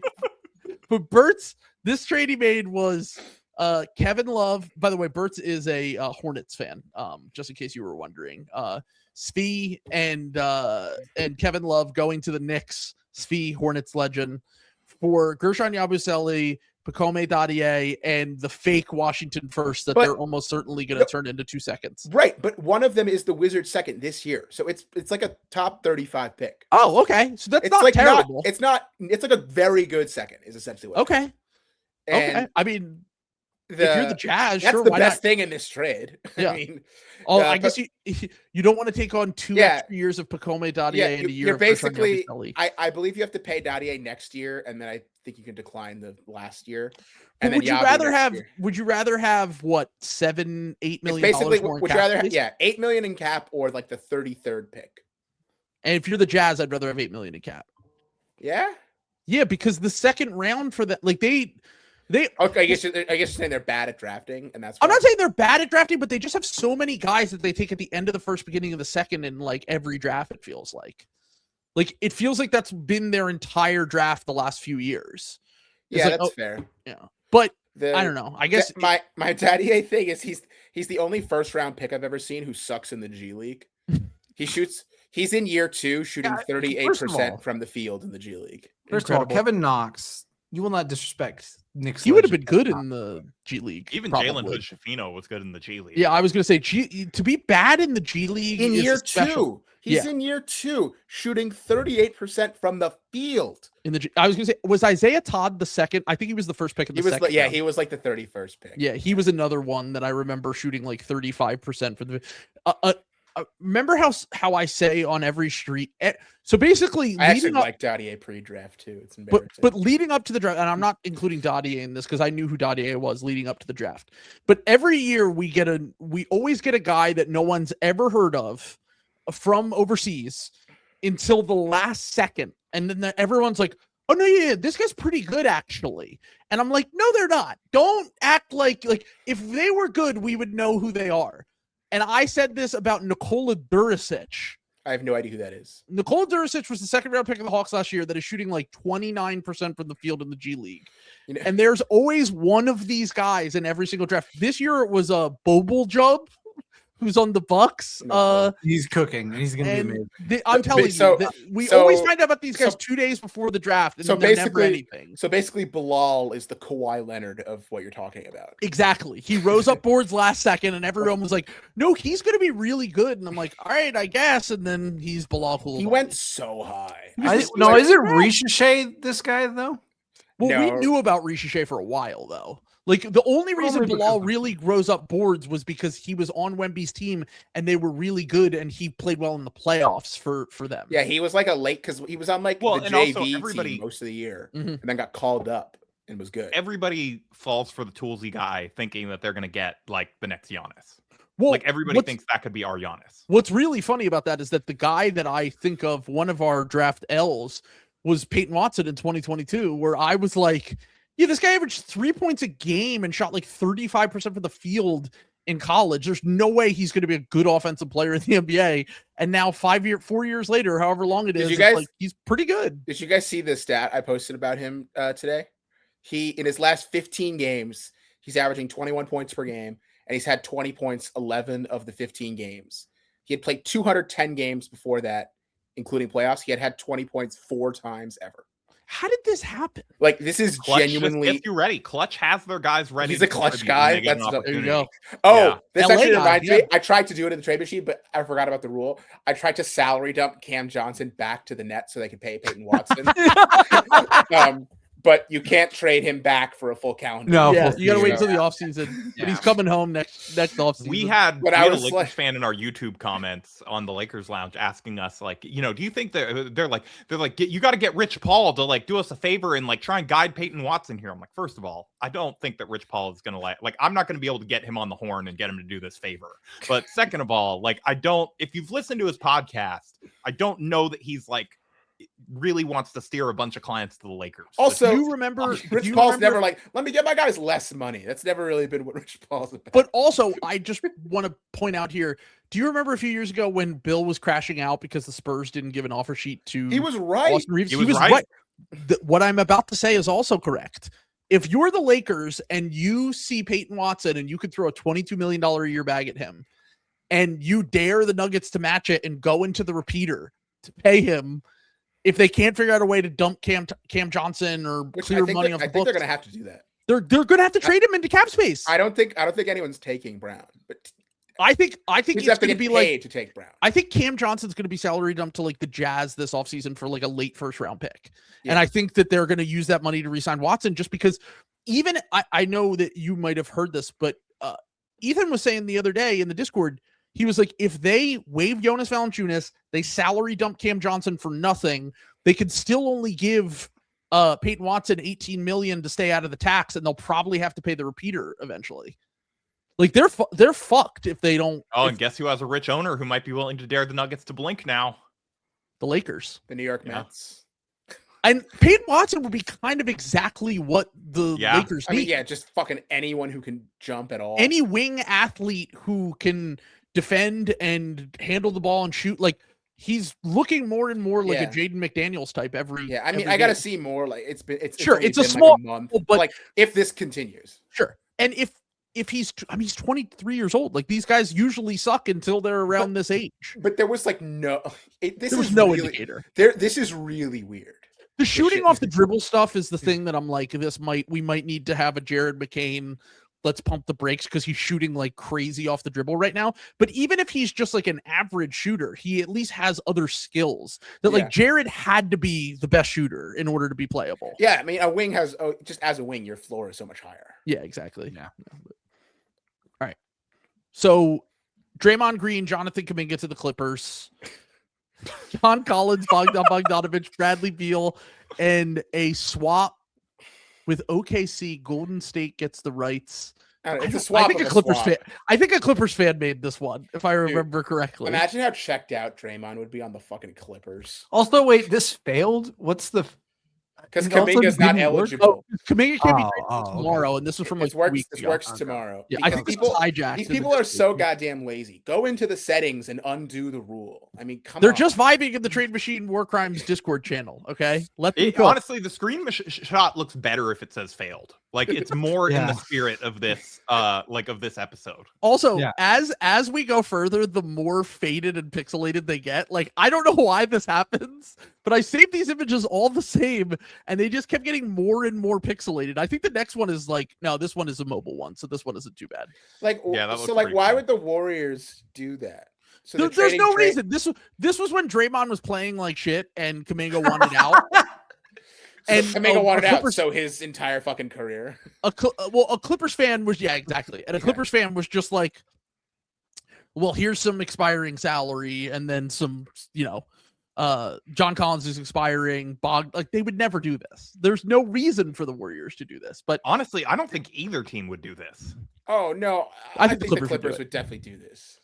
because then you have Draymond, It's pure Kawhi. garbage and a swap of a swap. Like Hard- yeah. it's a pick you already because it's already been swapped with the Thunder, so it can't get any lower. Draymond, you know? Kawhi, Harden for this year and next year, and then you take a flyer on Kuminga, maybe get him on a cheap contract after Bro, this and year. like you telling me like Harden couldn't make Kuminga good? Like he totally At did. least somewhat playable. I really do. Did you hear by the way, I think did Jake Fisher write that article? I think about the Lakers having interest in Kuminga. You got 3-and-D wing. I was no like- 3, That no was D fake. wing. I was like, he shoots threes and he plays defense. I'm not sure about that, but I actually He said, don't. I don't think he called Kuminga a 3-and-D wing. If I remember correctly, he said the Lakers are Right, looking yes. for a 3-and-D wing and then also Kuminga's expressed interest available. in Jonathan Yeah. Kuminga. No, yeah, Phew, yeah. there's no, a yeah, comma. they said Let's eat grandma. So I want to ask you because I actually, now look, I don't think Kuminga is good at all. But the Lakers, any trade the Lakers make, I want them to make trades so that they can just preserve their cap space for this summer. Because there's no one they can trade for that is going to make enough of a Oh, that's difference. this that you summer. They risk have that. all that space. They have Yeah. they don't have as much space as they potentially I thought could that was have. yeah. I thought that was 2 summers. But with Reeves getting the money that he gets, that a lot of that cap space isn't going to be right. quite. Can they do the thing with Max like the Sixers did with Maxey or no? So Can they, can they I don't use think it they and can. then because he's not because don't they not have his bird rights? Well, Harrison. I don't think I think his cap hold would be much higher No, I don't than see what why, Max. why wouldn't they have his bird rights? No, they have his bird rights. That's Yeah. oh, they can't extend. I got mixed up. Yeah, they yeah, can't yeah, extend him that's because what I well, meant. they could extend 'Cause him. it's too- It's no, yeah, just 'cause they can't I- offer him enough money for it. I got my nerdy shit mixed Yeah. up. So, but with Maxey was the 21st pick in the draft. This is Reeves' third contract, though. So I think that his cap hold would be significantly higher than what Maxey's was. You might be able to. It might be like a $30 million cap hold, and then he gets paid $42 million or whatever. So maybe there's a $12 million difference that you can get a little bit more cap space. Is But like, like 30 million though, because he's not making nearly that much. Yeah, he is your makes cap- what 17, 18, but is your- it goes yeah. up. it goes up. It's never what your last contract was. Okay. If you want to look up what Austin Reeves' cap I'm not hit is how for next long. summer, that would I'm clear trying it to up. look it up, but Yeah. I don't know how to. But the reason I say this is that like they're all of their contracts, Marcus Smart, DeAndre, and Jake LaRavia, they're all like small enough that they probably could. They're still useful players on those contracts, I would say. So I don't think that they're completely immovable. And then Rui's expiring, Maxi Kleber's expiring, LeBron's expiring. Like they can make a decent amount of space this summer, and Kuminga would allow you the option to keep that space if he comes on your team and he just completely sucks. Yeah, they have more cap space potentially the summer after this one. Yeah. But the whole point of that is like their whole plan is like, you know, if we free up enough cap space for Giannis and he wants out anyway, God. We we can can scare the Bucks into just sending him a year early so Sure. that they can get something. See, like I want to laugh at that, but like you It will can't happen. anymore after Yeah. the Luka trade. Like I also am like kind of like I wouldn't do that. I don't think that they're that good of a fit together. And I also don't think that you can just go 2 stars and scrubs as your model anymore. I don't know if they're both MVP candidates. Sure. And one of them plays defense. I'm not, like, but you're also. I get think your about point. Think about the conference that they play in. They're not in the East.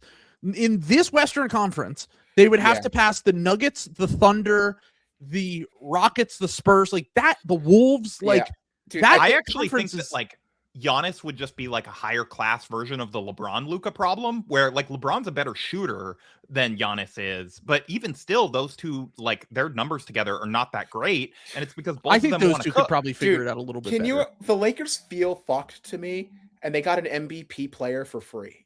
Yeah. like I can't.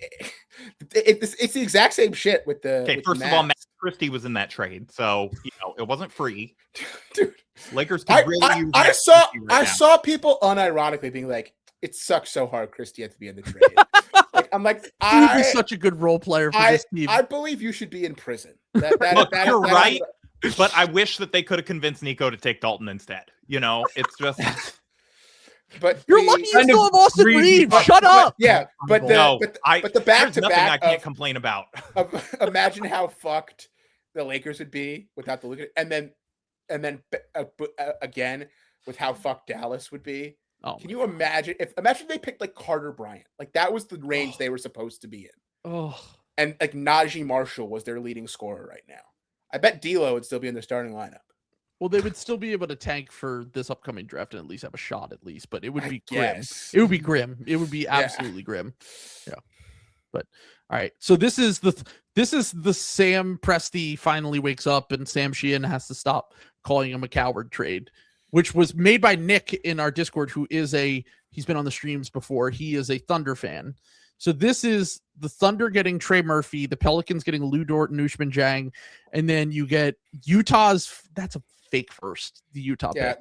that doesn't count. That you got to use a better first, but it's the Utah pick, and then it's the Thunder pick this year, also not that good. I'm The definitely saying Sixers pick this year, not that good, I'm saying no and- to this if I'm the Pelicans. and the Spurs pick next year. This is 4 first-round picks, but in name. There is zero chance that Any of these are in the lottery. And I could Maybe be the wro- Sixers, but that would I- even now I'm- we might be too now- good. Now, I would need someone to look this up for me exactly, but I'm pretty sure the way that Spurs pick works is that it's protected, and that if it's a bad pick, the Kings get it. It was technically part of the Fox trade. These picks are. So I'm pretty let's sure it's- let's just pretend it's good first that they have. Like I the Clippers. hate this. That Yeah. the league has made it impossible to know which first round picks. The first going are where so it's are good. ridiculous. It's absurd. Like I Dude, can't even swaps need follow. to be made illegal. I literally checked with Dredd and another nerd who like has read the CBA themselves, and Tankathon has some things wrong It's 'cause they I'm like- need to 'cause, like, ban swaps. because The swaps on the swaps swaps need to of be yeah banned. that's what I bet goes. I Yeah. always thought they were going to be called the Ishbia rule because I Yeah. thought the Suns were going to be so fucked that They the still could swaps be. of- I mean, yeah, they still kind of Yeah. are. But I I was mean, gonna they're say- like they're more fun this year, but they're not Yeah. good. but whatever. But the you should if a pick is swapped, that's it. You can't be like you get the second pick of the 3. Enough of that. Yeah, I mean, if it were Lou Dort, Usman Jang, and 4 decent first for Trey Murphy, I mean, I would consider it. That's the Desmond Bain package, right. basically. What would you do? Lou Dort, Usman Jang, Clippers first this year, and like one other like okay first.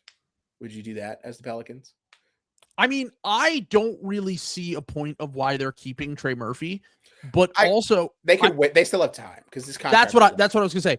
I think the fit with Queen is good enough that you can move on from Zion and talk yourself into like, all right, these two guys plus like a normal role players might be like get us to the play-in or whatever. But not having their pick this year really makes it tough. Have you guys been seeing Shamit just crashing out? Shamit do a great Pelicans beat guy. He's Over just like Jeremiah Fears. just everything with the Pelicans. He's just like, bro, you have the worst record in the NBA. You can't have 6 untouchables. Like, yeah, I mean, that's not a serious. I know. I think like, they move. I think they trade Herb. I think you guys are forgetting though. Troy Weaver did this with the Pistons.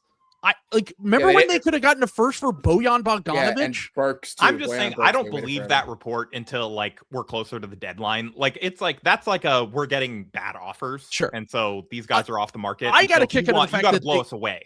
I got to kick into the fact that they included Derek Queen and Jeremiah Fears in that. Like that made me laugh out loud with Derek Queen. It's like, wait, why are you like yes?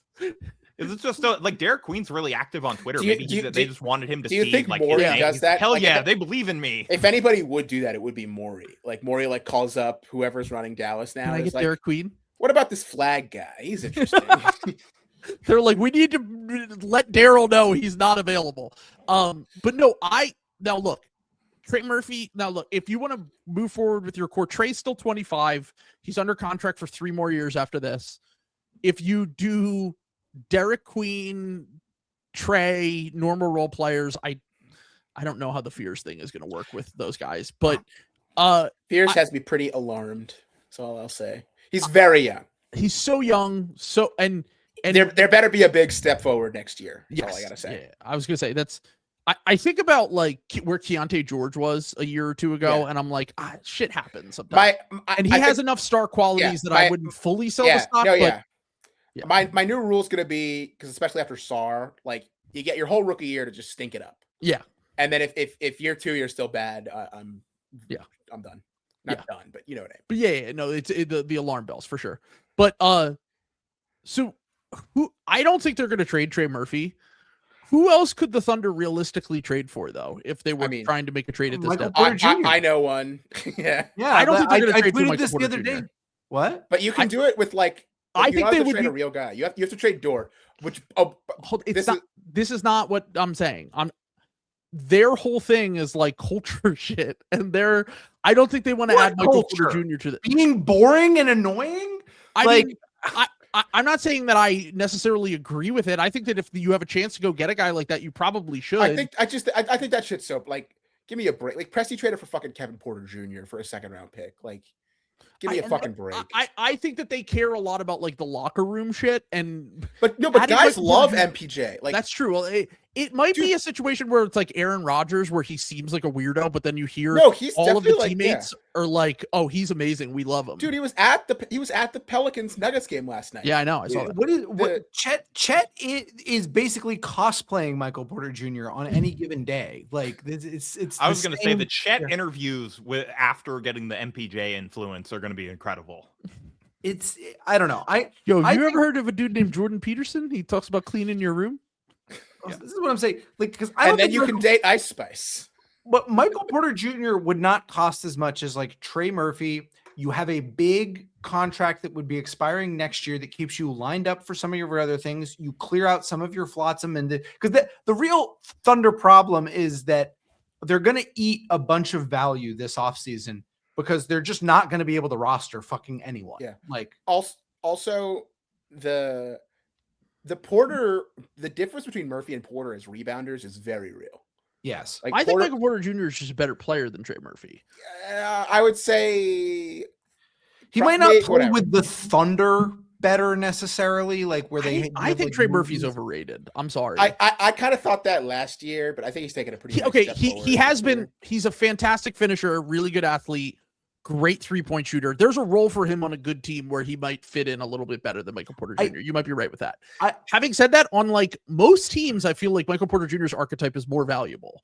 Well, I think what Michael Porter Jr. does is he gives you some offensive punch both on the floor with Shea and can also do a little bit of keeping their offensive float. That's what they really fucking need. They need someone who can genuinely keep their offense afloat when Shea goes to the bench.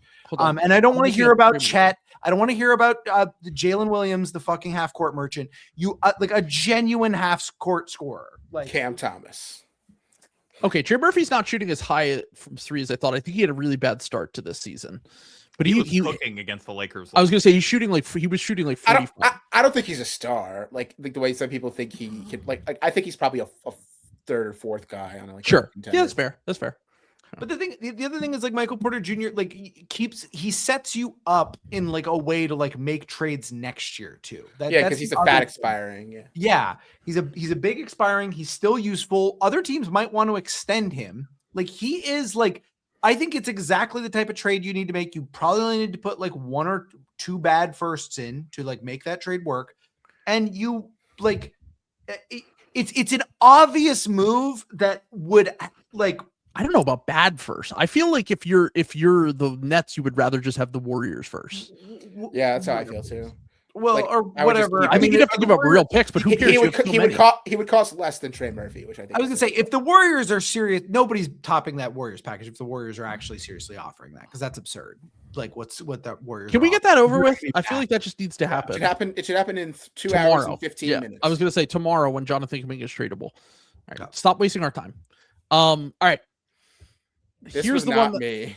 Here's I know this looks like something I would make. I don't even remember who did this. This was another one. DeMar DeRozan, Moses Moody, Maxi Kleber, and 2 firsts to the Nets. Michael Porter Jr., Bobby Portis, and Day'Ron Sharpe. Nope. No Day'Ron? Dude, I'm like so Day'Ron pilled now. It's gotten out of control. I hated him so much. He's so good. He's better than Claxton. New Mitchell Robinson? I really think he's kind of new age Drummond, who obviously was bad on a max. But if you had peak Drummond on like a $6 million a year deal, that'd be great. Sure. What a lot of Nets people want to do, including me, is trade Claxton, decline Sharpe's team option, and then sign him to the scam Herb Jones deal. It would be like 4 for 60 before Herb Jones got his current contract. Yeah, like the Sam Hauser did this too. Yeah. You know, like where you decline a team option and then extend. So this is the Warriors also get a first round pick in this trade. Wait, why did the Warriors get a first round pick? They get because they gave up Draymond. But Michael Porter Jr. plus 2 firsts is the value for Draymond Green and Jonathan Kuminga, and you get Day'Ron Sharpe. Wow. And then the Lakers get Draymond and Jalen Wilson. The Kings get Kuminga. The Bucks get Rui. Just what the Bucks need: Rui Hachimura, another guy who just catches and shoots. You know what the Bucks need a Kyle Kuzma. No, he's worse Tobias. Not because that might be a little bit too mean. He doesn't always miss. He just always is doing nothing. Yeah, Kyle Kuzmado, Rui Hachimura, and a second round pick to the Bucks. This is not worth discussing. I'm gonna go out on a limb and say I'm gonna guess Q made this. A Warriors fan made this, right? I really don't. I probably blacked it all out. I mean, this is a robbery for the Warriors. All right, we do have a few more trades that Will did, but they're very complicated. No. You have to do some of the ones with the empty boxes. Oh, I thought this one was good. LeBron, Bronny James, and Jordan Goodwin to the Knicks. OG Anunoby, Mikal Bridges, Miles McBride, and 3 firsts to the Lakers. So this was obviously from the offseason, right? Two 2026 firsts, which don't exist. The Lakers don't. Oh yeah, and Jordan Goodwin's on the Suns. So yeah, good job. And that's what I mean. Like it had to be from before the Lakers. It's 2 firsts from the same draft. The Lakers only have 1 first in that draft. They're sending out. No, this is the Knicks. The Knicks have the Wizards pick. Oh, the Lakers are getting those. The Lakers get 3 firsts with OG Anunoby and Mikal Bridges and Deuce McBride for basically LeBron James. Call it in. The Knicks can't trade one of their 2026, which is obviously the least realistic part of this trade. No team has ever traded for 2 LeBrons before. I think that is worth at least 3 firsts. That is a history. It's a historical thing. LeBron. I don't know. like you get Jordan Goodwin in this deal, that kind of evens Are everything. the Suns out a willing little to just send him to the Knicks for nothing? bit. Yeah. All right. You're perverted. Oh dude. my This is- God, These dude. are, I love this format. This guy, he always just has the whatever it is, 8 boxes. This is like and they gonna just give me stay a stroke. empty. Yeah. The formatting is so good. Emmanuel Quickly, Oshai Abaji, Garrett Temple, and Jameson Battle. What a haul. Hey, show the picks. Show the picks. For 1, 2. Okay, so it's And 2 on- seconds. An unprotected second. It says unprotected. How much time do you think this Thank person you. sat there and they're like, I think it's got to be top 8 protected. That Wait, seems hold like on. the right amount. And the Cavs are getting 3 firsts. Wait, hold on. What? This Wait. doesn't make sense. Why are the Cavs in? Is this a 2-parter, Will? This This is might like be, yeah, one I of think this these, is like, yeah, I think this is a 2-parter. Okay, this Hold is on. There like was a one of four- these there was a games that 4-team people have trade. been doing. This Dude, is okay. another one. This is The giving un- me no. Hold on. No, yeah, This that's is the a 2-parter funniest because the Cavs don't even have players on either of these teams, unless they just got the Toronto Raptors Yeah, name I think, wrong. no, I think, This yeah, is a no, perfect no. I think Donovan Mitchell is in this trade. Right. I think this is the Donovan Mitchell 4-team trade one. Okay, good. All right, Yeah. cool. Ricochet and Porzingis to the Cavs for Donovan Mitchell, and 1, 2, 3, 4 firsts. Great. Jesus Christ. I was reading this and I genuinely thought that like the Raptors were getting 3 first-round picks for Emmanuel Quickly, and I was like, that's so based, dude. Let's fucking go. Okay. No, that- but go to the Pacers one. I think the Pacers Kings one is so funny. That one's not a all 2-part. right, hold on. Yes, perfect. Pacers This is, yeah, this is so funny. Sabonis goes home. To the Pacers for Nemhard, Obi Toppin, Jay So they- Huff. so I'm they saying trade- no as the Pacers, dude. So, Nemhard is the franchise. The Pacers trade Halliburton for 1 playoff appearance and Andrew Nemhard. First round pick of And the Pacers unprotected in 2027 2027. first. You're that confident in the Pacers once Which- Sabonis and which- Halliburton. You know, not to be a stickler for the details here, but I believe the Pelicans own. You're correct. That's So- the thing that sinks this whole trade, to be honest Yeah, with you. it's very realistic. Otherwise, yes. it's a homecoming. All right, last one. I love that some of these are just like blatantly, completely not legal, and people are just like, "Would you do this?" Just let it rock. Like they no, don't dude. even have this to Dude, trade. there's this one. I forget which one it is. There's one of these accounts because there's a bunch of these accounts who just post fake trades, and every single caption he just writes "W trade?" ? Every single post, no matter what. I need to start doing this as a bit leading into the trade deadline, just like blatantly lopsided illegal trades for the Lakers, and just being like, "I think this seems fair, right?" No, just put "W trade?" ? So this is Gabe Vincent, Maxi Kleba, Dalton Connect, and unprotected 2032 Lakers first, and a 2032 second round pick. Which is also Glad they unprotected. specified unprotected on Yes, the Yeah, second. the, on the the I always had protections on the protections for my second round picks is so Yep. good. And then for Klay Thompson and Najee Marshall. You know what's Najee really Marshall funny is clearly the best player. In this Najee trade. Marshall's very clearly the best player, but I wouldn't do this. Why you're No. giving up your only pick for Najee Marshall? Like, Yeah, you should be getting that's what the Nuggets gave up for like Cam Johnson. I was gonna say an unprotected first that far Also, out. like the whole problem with the Lakers this year is that they are slow and unathletic and like sort of soft, and they're like, So you they know need what? I Klay. think we need to add Klay Thompson. Yeah. It's perfect. Oh, Jesus Christ. All right. Well, we made it well over 2 hours. So And we did what, like 40% of them? no, we did almost all of them. Oh, we did good. Yeah, we did all. I think we did all of them. Hopefully the Pelicans can come back in this tank off. I love that. Are we stealth dropping this one? I didn't see any. Yeah, no, Yeah, I I didn't didn't see any announce it. announcements. I didn't Uh, announce it because I don't trust us, and I said I can't have a thing where I don't have time to edit. And we didn't make many jokes that will be edited. I don't think we made any jokes that will be edited out. So I'm proud of everyone. Yeah, here. well, one. You know, yeah. there's nothing like 6 years of committing war crimes with your friends. Well,